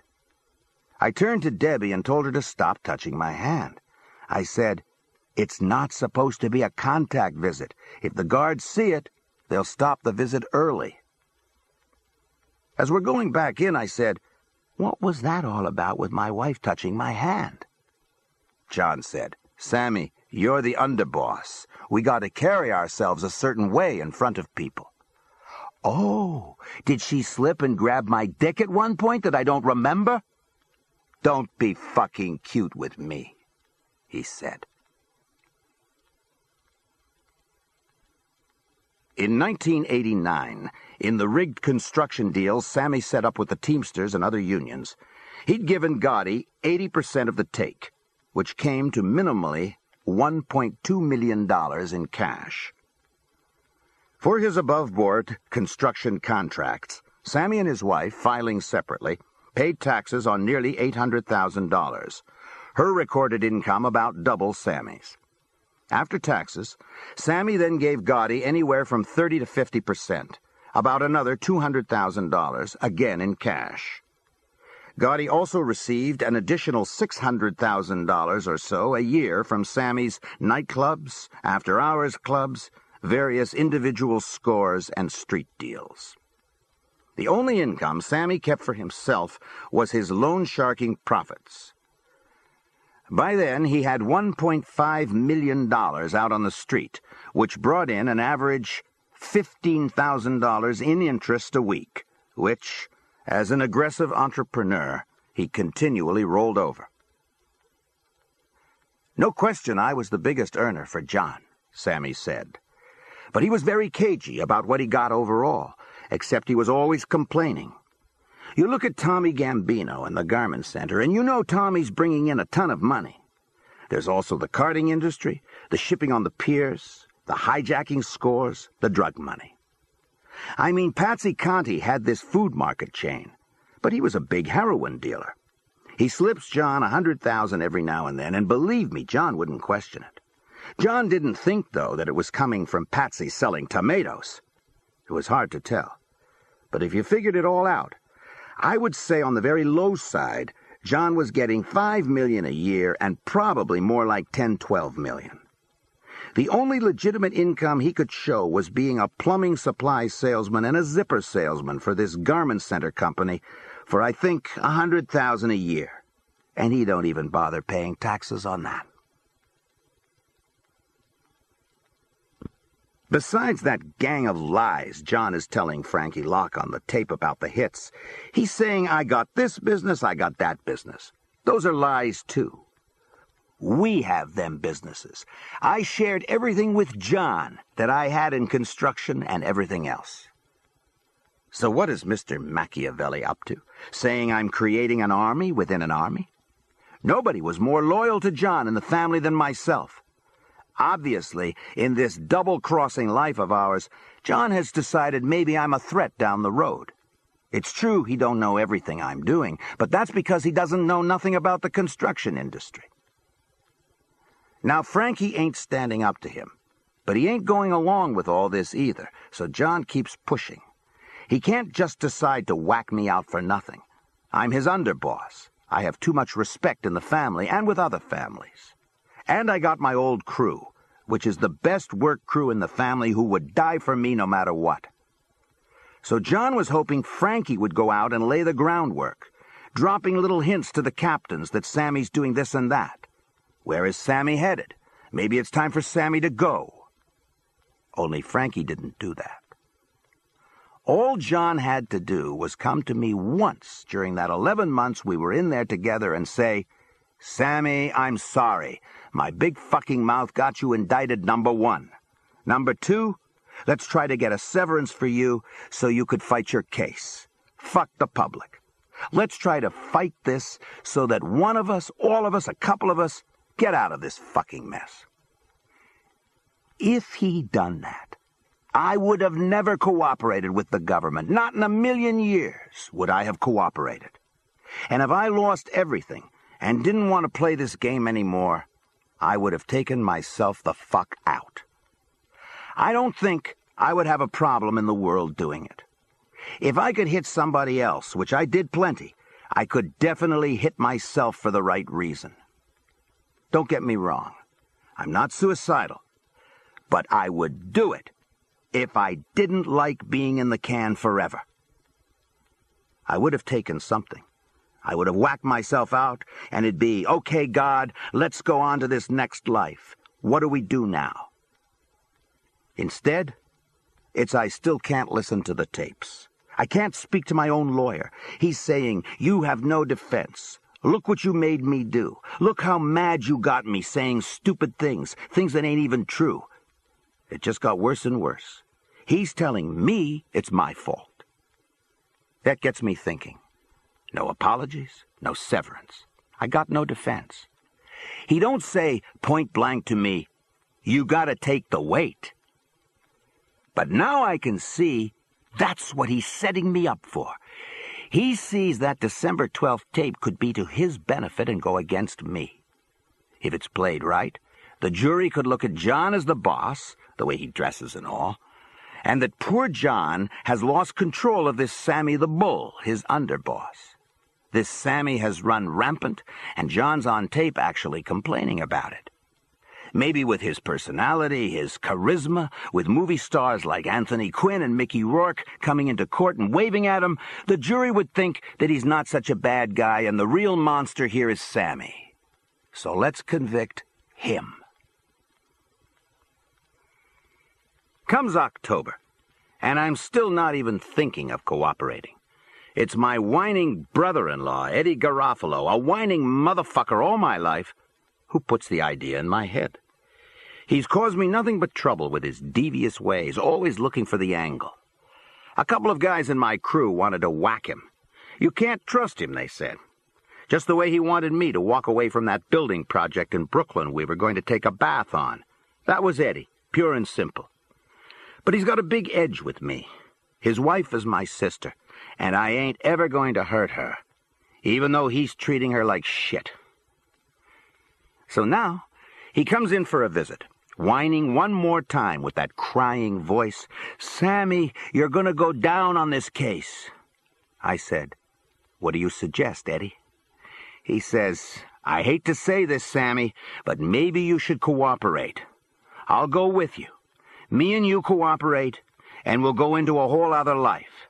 Take our families and run after it's over." Cooperate? That's what you think we should do? Yeah, we have no other choice. You're willing to pack up your family and go with me and my family, and we'll just duke it out from there on in? He says, "We'll make another life, Sammy." I said, "Eddie, think about this when you leave. Next visit, see if your opinion changes. And I'll think about it when I go back to my cell. You're hitting me with something I never thought about in my life." And it's true. Back in '74, when I got pinched in the double murder of the Dunn brothers and the DA was offering me total immunity, I didn't even consider cooperating. I'm trying to figure where Eddie's coming from. He knows he ain't too popular with a lot of guys. I've been his protector. With me away, he probably's thinking he's very vulnerable. This ends side 1 of cassette 9. Please turn the cassette over and start side 2 at the same point. But back in my cell, I say to myself this could be a real possibility. It would be a real rough road. What the fuck would my wife think? My kids? Would I shatter their lives? Would people try to hurt them?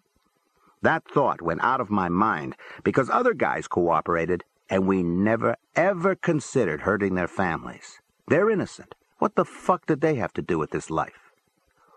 What I worried about more was assholes who might think it would help them get to be made.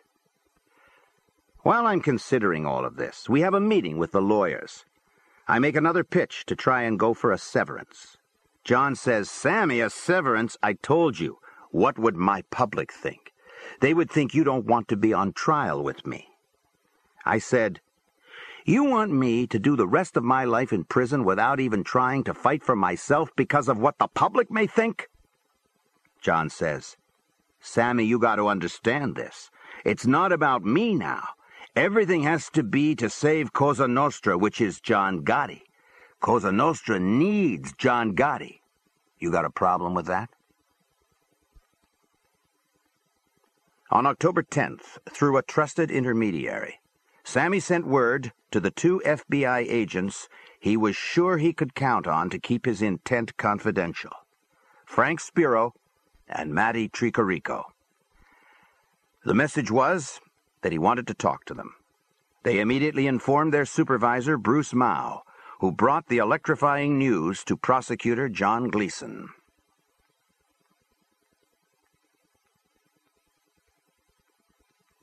Chapter 24. Oh no, Sammy, not you.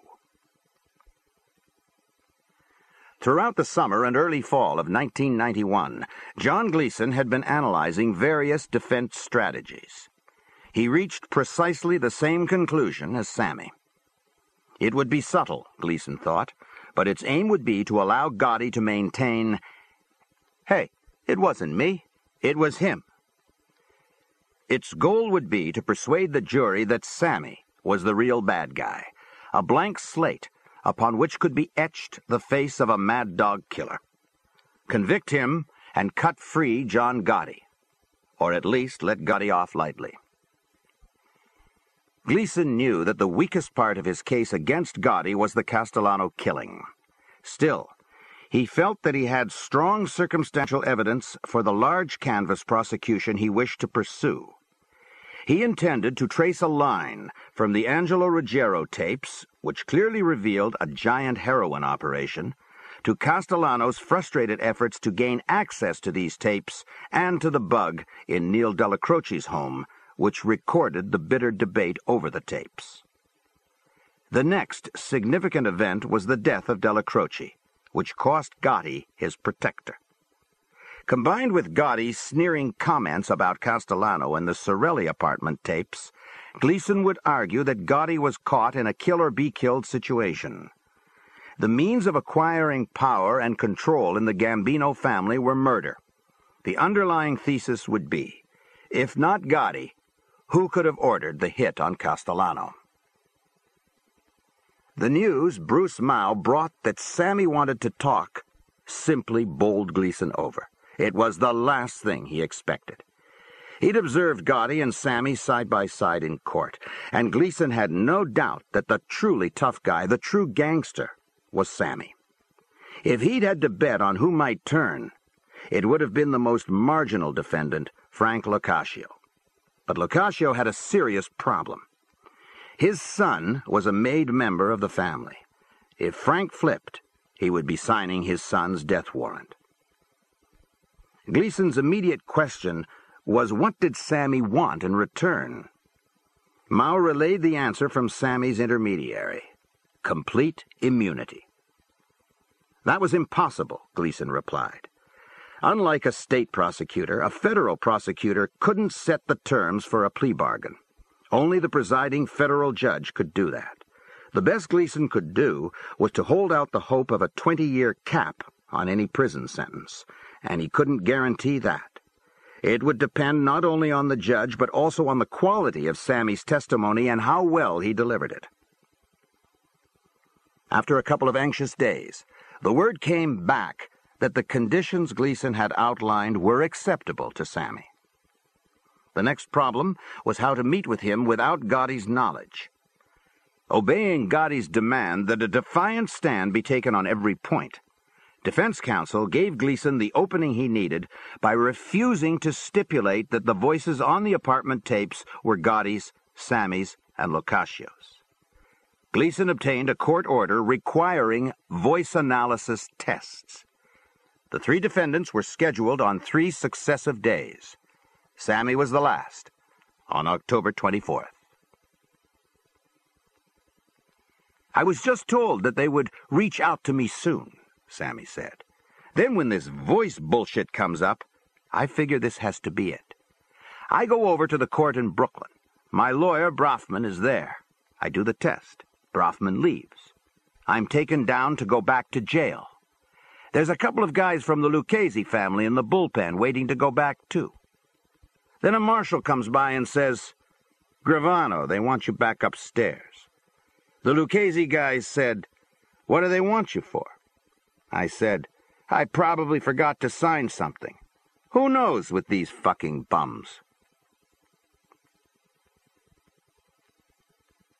Waiting in a room for Sammy were Gleason and agents Mao, George Gabriel, Frank Spiro, and Matty Tricarico.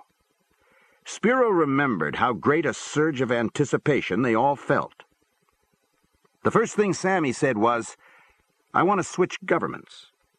This left Gleason somewhat nonplussed. He wasn't then aware that Cosa Nostra considered itself a second government. Gleason had 2 concerns. One was that Sammy might try to downplay his criminality.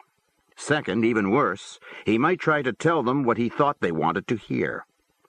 Gleason's fears immediately evaporated. Sammy at once confessed to participating in, one way or another, 18 or 19 murders. The government had no idea of his involvement in most of them. From pretrial discovery, Gleason knew that Sammy knew there was a citizen witness who was prepared to testify that he'd seen Gotti standing on the sidewalk near where Castellano was gunned down. It would have been very easy for Sammy to confirm this if he wanted to curry favor with the prosecution. But he didn't. He told his amazed listeners that he himself had been on the scene, that he had been with Gotti throughout, and that Gotti had never left the car they were both in. After Sammy had named Vinnie Artuso as one of the shooters, Gleason realized that the witness had made an honest mistake. Artuso bore a close resemblance to Gotti. Sammy had no legal representation, which could be a problem for Gleason later on. And Sammy certainly didn't want Brofman present because he feared that if Brofman was there, Gotti would learn what was afoot. Gleason asked Sammy if he wanted Judge Glasser to appoint counsel for him. Sammy agreed. Glasser was immediately contacted and joined the meeting, where Sammy's request was formally recorded. For Gleason, Sammy had just crossed the Rubicon. No one wanted Sammy to return to the detention center. Despite all the precautions, there still could be a leak. Why risk it? But Sammy insisted that he needed at least 2 weeks to get some of his affairs in order and to inform his wife and children about what he was doing. Although he didn't say this to Gleason and the agents, he also wanted time to gird himself for what lay ahead. "I needed some time to think," Sammy said. "This is the most major thing I've ever done in my entire life. It's something against my grain. It's something that I've never even thought of doing, couldn't imagine doing, in any way, shape, or form. And here I was about to do it. It wasn't that I was going to change my mind. I'm not a half-assed guy in anything I ever did. Once I decide to go forward, that's it. But I knew this was going to be enormous. I needed time to just breathe and relax, and just think about everything." Still, everyone in the room was concerned about what might happen to him if he returned to the detention center. "Well, if it does," said Sammy the Bull, "I guess the deal's off." When Eddie is in for another visit, I told him, and he double-crosses me. He backs out. He ain't coming along. You know, it was like when your kid's standing by the edge of the pool, and it's 1, 2, 3, jump. Schmucko jumped, and he didn't. I didn't really care anyway. It didn't bother me. It's another betrayal on my way out of this life. So it was actually a good reminder. I remembered again when old man Peruta and the others would tell me, "Sammy, there will come a day this guy'll double-cross you, betray you. Go on vacation with your wife and kids and we'll kill him." And I wouldn't do it. Eddie's a schemer, a wheeler-dealer, a conniver. I don't know what was going on in his mind. I think at first, with me anyway, he was afraid of being shunned, losing clout, losing money. Maybe that his number would be up. And then maybe he starts thinking that there's no heat on his ass, really. And he has second thoughts. Fuck this. I'm not pinched. Sammy is. Why should I take off? I could badmouth Sammy, grab some of his construction business. That was Eddie. He's looking at every angle. And he knows I ain't going to do nothing against him because of my sister. The hardest moments for Sammy were with his wife and children. I called them to come to see me, my wife and my daughter, not my son, who was only 14. I told them I was going to cooperate. Debbie says, "No." She's shocked. She's scared. She's everything. My daughter is hysterical, completely and totally. Her idol, her father, is about to join forces with the enemy. And I'm thinking, Jesus, how did I fuck up my whole life so badly? She's crying, "No, Dad, please," and she runs right out of the visiting room. My wife's eyes are full of tears. She says, "I have to tell you, Sammy, I'm not going into any witness protection program. I'm not going to be part of this. I was never part of that part of your life, and I'm not going to be part of this. I'm not going to be part of anything." I said, "Deb, I understand your position, and I respect it. You're a mother, not a gangster. You do what you got to do as a mother, and I'll understand it 100%. She gives me a hug, and she leaves. My heart was breaking. I've never been through anything like this, never thought it could happen. But I know in my gut that for the first time in my life, I'm finally doing the right thing. I was going the route I chose. I wasn't turning back. I was thinking of my son. I was worried about him. I had all kinds of thoughts about him. His father, the underboss, is going to jail. His father is a big hero in the neighborhood. And my son might try to follow in my footsteps, and I can't stop it because I'd be in jail. He's going to be running around. His father is this big underboss, and people are going to cater to him, and he's going to wind up in the fucking life. He's a tough kid, but a good kid. He's not for the life. I had always sheltered him from it. And if he winds up in the life, he's sure to end up either being whacked or going to jail himself. Around midnight on November 8th, Sammy was removed from the Metropolitan Correctional Center. The pretext was that he was being transferred to a federal prison in Otisville in upstate New York, a not uncommon occurrence for inmates being held in the MCC.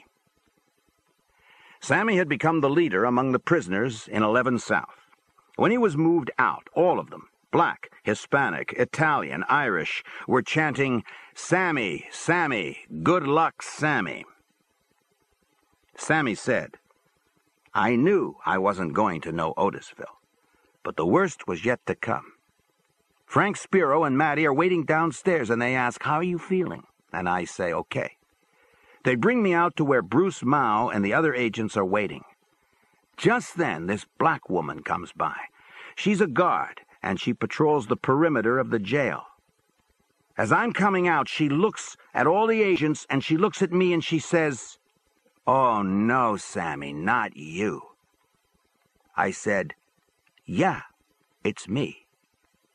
I was literally sick to my stomach. It killed me inside. Bruce Mao walks over and shakes my hand. He opened a car door, and I got in. I told him, 'Are you Mao?' He says, 'Yes.' And I said, 'I heard you were from Iowa.' He said that was right, and I said, 'Well, if I got to trust somebody, it might as well be somebody from Iowa.' And off we went.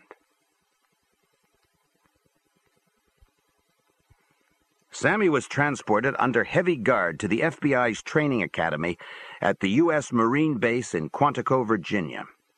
There, Gleason and Sammy hammered out the deal agreement, subject to Judge Glasser's approval.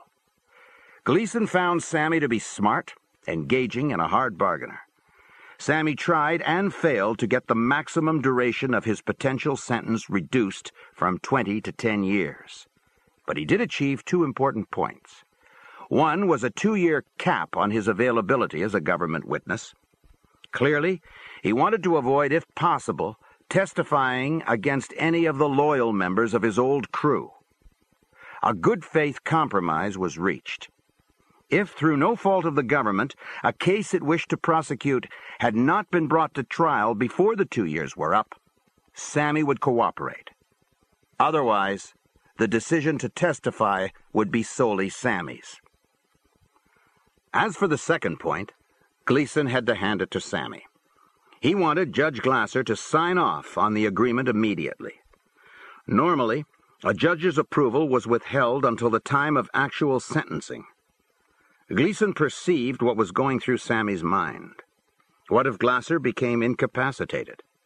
Another judge might come in and reject the whole package. Gleason himself might be out of the picture. To Gleason's knowledge, no one had ever made a request like this before. But there was no provision against it. Sammy still had to perform, and Judge Glasser granted his approval. As soon as Benjamin Brafman received a letter from Sammy formally discharging him as his attorney, Brafman dispatched an urgent request to Gleason, asking him to let it be known that Brafman had nothing to do with Sammy's decision to become a government witness. What a wonderful example, Gleason would think derisively, of a lawyer looking out for the best interests of his client. Shortly after Sammy's decision became public, on November 12, 1990, a campaign of vilification was launched. Gotti's allies and lawyers took frantic steps to influence potential jurors. Stories were leaked that Sammy was an untrustworthy closet homosexual, a womanizer, a drug dealer, an addict, a demented serial killer who would do and say anything to save his own skin. Flyers were distributed picturing a loathsome rat with his head on it, a portrait reprinted in the city's tabloids. Tabloid columnists, television commentators, and radio talk show hosts focused on the rat aspect of Sammy's decision. One columnist pursuing the Sammy the Rat scenario would liken him to a terrorist bent on slaughtering innocents, while neglecting to note that the innocents were hoodlums themselves operating in a closed society where murder was an everyday part of their lives. A story inspired by the Gotti camp appeared repeatedly in print. After Sammy had personally killed his wife's brother and had the body chopped up and distributed around the neighborhood, so the story went, the family dog belonging to his in-laws came prancing into their living room holding the victim's hand in its jaws. It made for horrifyingly grisly reading. Except, of course, it hadn't happened. Seemingly more responsible segments of the local press, including the New York Times and Newsday, shared a nearly universal perception that Sammy's sole motivation was to spare himself life in prison. Citing anonymous investigative sources, it was reported that he was probably not as tough as advertised, that he was actually soft and would crack under the pressure of a bleak future behind bars. No one seemed to recall that at age 29, newly married and with an infant daughter, Sammy had faced another life sentence and had refused an offer of immunity in the Dunn brothers' case. The FBI's Jim Fox was especially angered by some of the media coverage Sammy was getting. Before heading up the New York office of the FBI, Fox had spent most of his career in foreign counterintelligence during the height of the Cold War. Whenever we got a Soviet defector, he told me, he was treated like a hero, a guy who had seen the light and now was helping our side, doing the right thing. Yet Cosa Nostra had done far more to damage the well-being of the United States than the Soviet Union ever did. And here was Gotti being portrayed as some sort of folk hero and Sammy as a Judas. It didn't make any sense. Where were our values? In late December, Gleason brought Sammy secretly to New York for a grand jury appearance. It was a relatively minor case involving the DeCavalcante family in New Jersey and the Genovese family. Gleason had purposely scheduled it for New Year's Eve. The courthouse was all but vacant. Security would not be much of a factor. The media was not likely to be around. We didn't need Sammy to get an indictment, Gleason said, but I wanted him to testify. I wanted him to be under oath and speak in front of jurors. To be candid about it, I wanted to get a look at him, to see when it came to crunch time and he had to raise his right hand and testify, how he comported himself. And he comported himself perfectly, of course. At Quantico, Sammy was under the control of the FBI's paramilitary hostage rescue team. He remained closely guarded. He was not permitted to leave where he was quartered. He was locked in by himself every night. Spiro and Tricarico observed how stressful his situation was. Finally, they prevailed upon the commander of the unit in charge of Sammy to let him go jogging. "Look," we told him, "he needs a little exercise." Tricarico said, "Let him run a little." The jogging took place in the pitch blackness of cold winter mornings at 5:30, a 3-mile run along a marine tank trail. A car was parked with its lights on to mark the turnaround point atop a rise.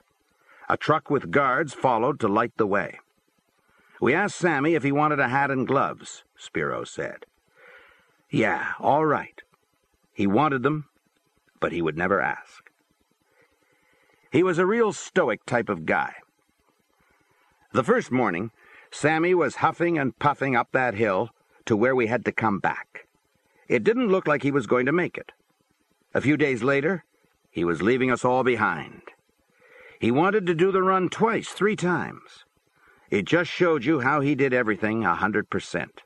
He was a hood 100%. And when it came time to cooperate and testify, he was 100%. After some 3 weeks of jury selection, the trial of Gotti and Locascio got underway on February 12, 1991, with an opening statement by U.S. Attorney Andy Maloney. Prompted by Gotti's Brioni double-breasted suits, brightly patterned silk ties, and matching pocket squares, Newsday instituted a daily artist-illustrated fashion watch in its coverage under the heading, Today's Gotti Garb. Once, as Gotti sat preening in court for the benefit of jurors, spectators, and the press, John Gleason happened to pass close by him. "Your wife's a junkie," Gotti hissed. Sammy's testimony began on March 2nd. Emissaries from Gotti sought to have Sammy's wife in court to unnerve him. She refused. She told them what she'd told Sammy. She wasn't part of this. Spiro and Tricarico were on hand to supply moral support. So was Jim Fox. "I was in this back room with them," Sammy said. "There's a recess, and Gleason comes out and said, 'We're calling you out in a couple of minutes.' Of course I was nervous. I've been reading all this stuff about me like I'm the devil, I'm a rat, I'm a canary, I'm a stool pigeon, I'm a piece of shit, I'm a traitor, I'm confused. Which side are these reporters on? It's killing me that my wife and kids have to read all this." Then I'm called, and I walked through that door into court. I thought I was in a funeral parlor. You could literally hear a pin drop. I walked in there, and it's wall-to-wall people. I saw John and Frankie at the defense table. I took the oath, and I sat in the witness chair. My head is spinning a million different thoughts. John is fucking staring at me with this glassy-eyed look. I'm giving it right back to him. He has this little smirk. Believe me, I'm not smirking. Then Gleason asked me a question, and I had to turn and look at him. That first day, John was like he always was. Sitting up straight, not a hair out of place, fancy suit, whatever. The big boss. My last day, John ain't so erect anymore. He was slumping down. His hair is a little messy. His tie is crooked. I think he knew he was beat. For 3 days, Gleason led Sammy step by step through his life of crime, his life in Cosa Nostra, his life with John Gotti.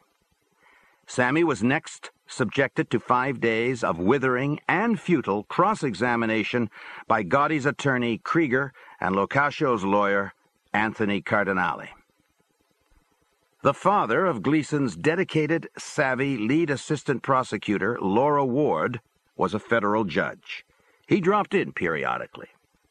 "In all my years on the bench," he told his daughter, "I've never seen a better witness." On April 2nd, after only 13 hours of deliberation, the jury found Gotti guilty of all the racketeering and murder counts against him. Locascio was found guilty of racketeering, racketeering conspiracy, and conspiracy to commit murder. Both Gotti and Locascio received life sentences without parole. Gotti began his incarceration at the maximum security federal penitentiary in Marion, Illinois. Locascio was shipped to a federal prison in Terre Haute, Indiana.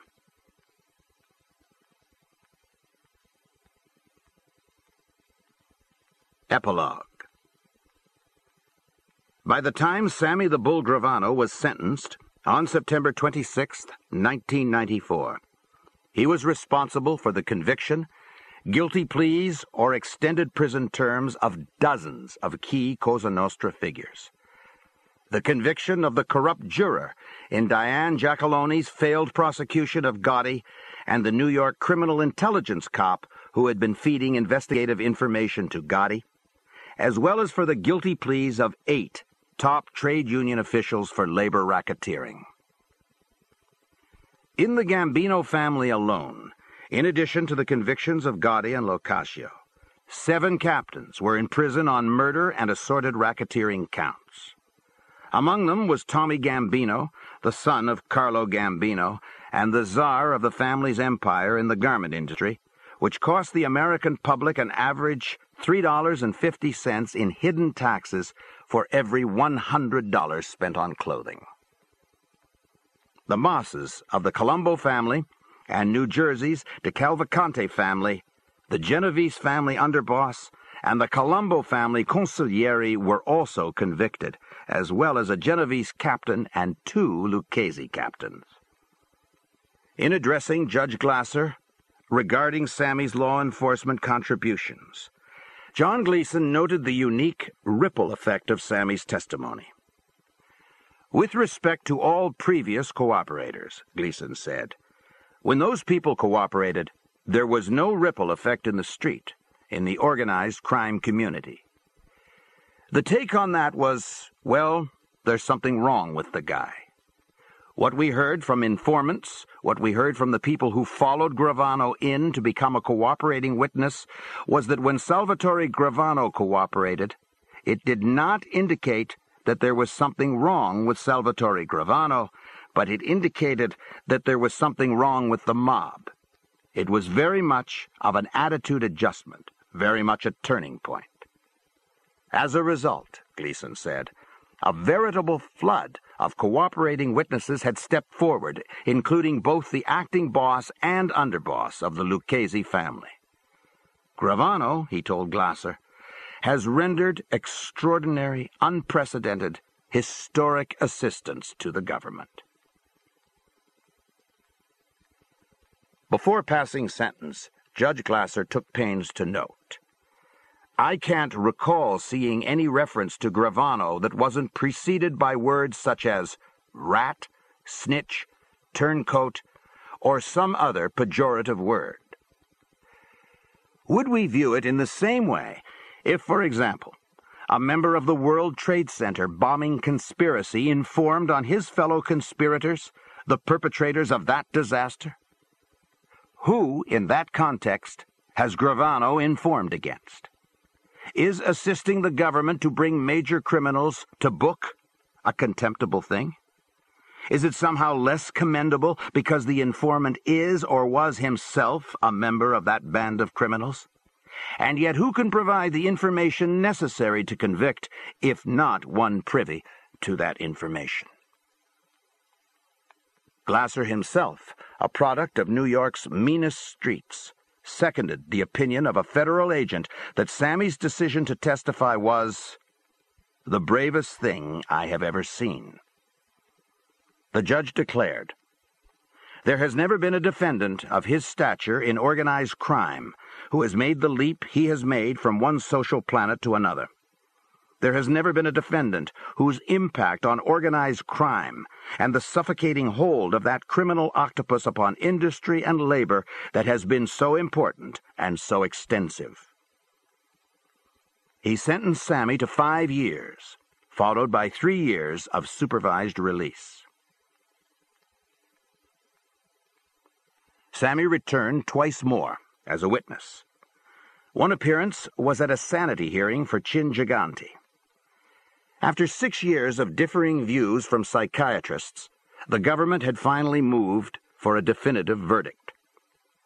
Sammy was the subject of 2 days of rambling cross-examination, which wound up being more of a rehash of the attacks on him by Gotti's defense team than on Gigante's mental competency.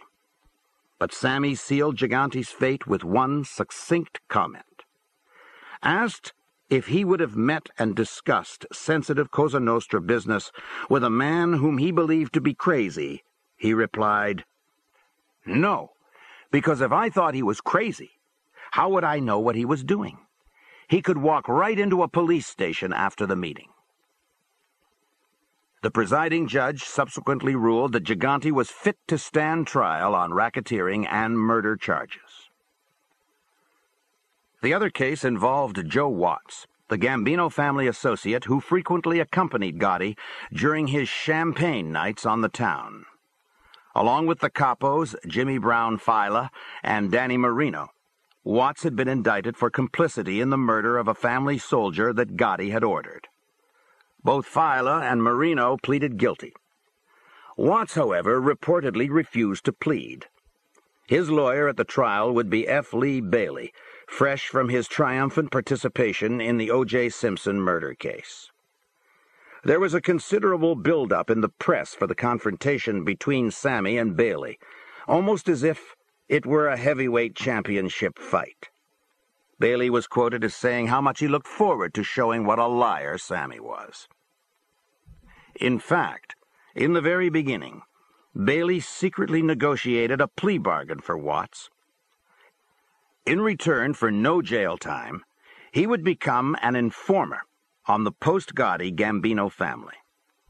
Then the Justice Department and the FBI decided that Watts wasn't being as forthcoming as expected, and withdrew the proffer. Watts greatly admired Bailey. As a token of his esteem, he even bought 10 Brioni custom-tailored suits for the attorney. Flying in from California during the Simpson trial in the summer and fall of 1995, Bailey would have dinner meetings with Watts at the 4-star L'Espinasse restaurant in the St. Regis Hotel and at Nello's, a fashionable Madison Avenue restaurant. Watts was assured that he had nothing to worry about, that Sammy had undergone drastic plastic surgery and was sequestered deep in the federal witness protection program. Sammy wouldn't be surfaced again, and without his testimony, the government had no case. Just after the trial began, Watts learned to his horror that Sammy not only would testify, but also was going to take the stand at any moment. Facing a possible life sentence, he instantly pleaded guilty. So it was over. As of this writing, released from prison, Sammy is out there, somewhere. He is on his own. He has left the witness protection program. His wife has divorced him. She sold their home, which was in her name, the Stillwell office building and other property she owned, and moved away from New York City with their children. With his new identity, he is determined to create a new life for himself. He has found legitimate employment. Now 52, he has the body of a man 20 years his junior. He works out religiously. He continues the early morning runs, 3 to 5 miles daily, that he began at Quantico. He's abandoned cigarettes for cigars. At day's end, he sometimes relaxes with a martini, Beefeater gin, 2 olives. He has never testified against members of his old crew. Occasionally, he wonders if they're aware of this. He would be delighted, however, to testify against his brother-in-law, who continues to go around saying what a rat Sammy is. But he never will because of his sister. How could I have put Cosa Nostra ahead of loyalty to my wife and my kids is something I will always have to live with, he says. All my life, growing up, I thought that people who went to school and put their noses to the grindstone were nerds, taking the easy way out. I know now that I was the one who took the easy way, that I didn't have the balls to stay in school and try. That was the tough road, which I didn't take. They say I broke the oath, but it wasn't the oath I thought I was taking. I thought it was about honor and brotherhood. I mean, when you took the oath, that honor stuff got you as high as a kite when you were being made. You really believed in it, that it was worth living for and dying for and going to jail for. It was none of that. It was all about greed and power. In reality, it was a total joke. At least my own kids know now what the life really is. I hope other kids will realize it too, from my experience, Sammy said. They say Cosa Nostra is on the ropes, which is probably true. But in boxing, when you got a guy like that, that's the time to deliver the knockout punch. Don't kid yourself. Cosa Nostra could come back. I hear the Chinese, the Russians are going to move in. Believe me, They can't put together what took us 50, 60, whatever years to do. I asked Sammy how concerned he was about his physical safety. A lot of guys in the program, he said, look over their shoulder every minute. Who was that guy on the corner? What was that car doing parked down the block? A coward dies 1,000 deaths. A man only dies once. I'm not saying some kid won't try and make a name for himself taking me out. But if it happens, I'm only going to die once, not 1,000 times. And this kid, whoever he may be, better be good. In a symbolic effort to wipe away his past, Sammy underwent a painful, nearly year-long medical process to remove the intricate tattoos he'd acquired in his hoodlum youth. Only one of them has resisted complete elimination: a small head of Christ on his arm. I guess God still wants me, he joked. The end. You've been listening to Underboss by Peter Moss, narrated by Richard M. Davidson.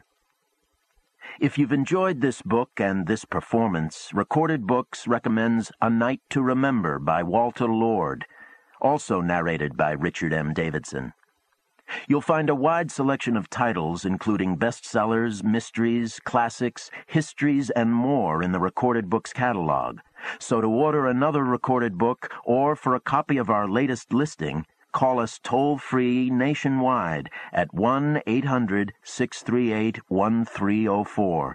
You can order by phone with Visa or MasterCard, or by writing to us, or by faxing us at 410-535-5499. Don't forget to ask about easy 30-day rentals by mail. And thank you for being a Recorded Books reader.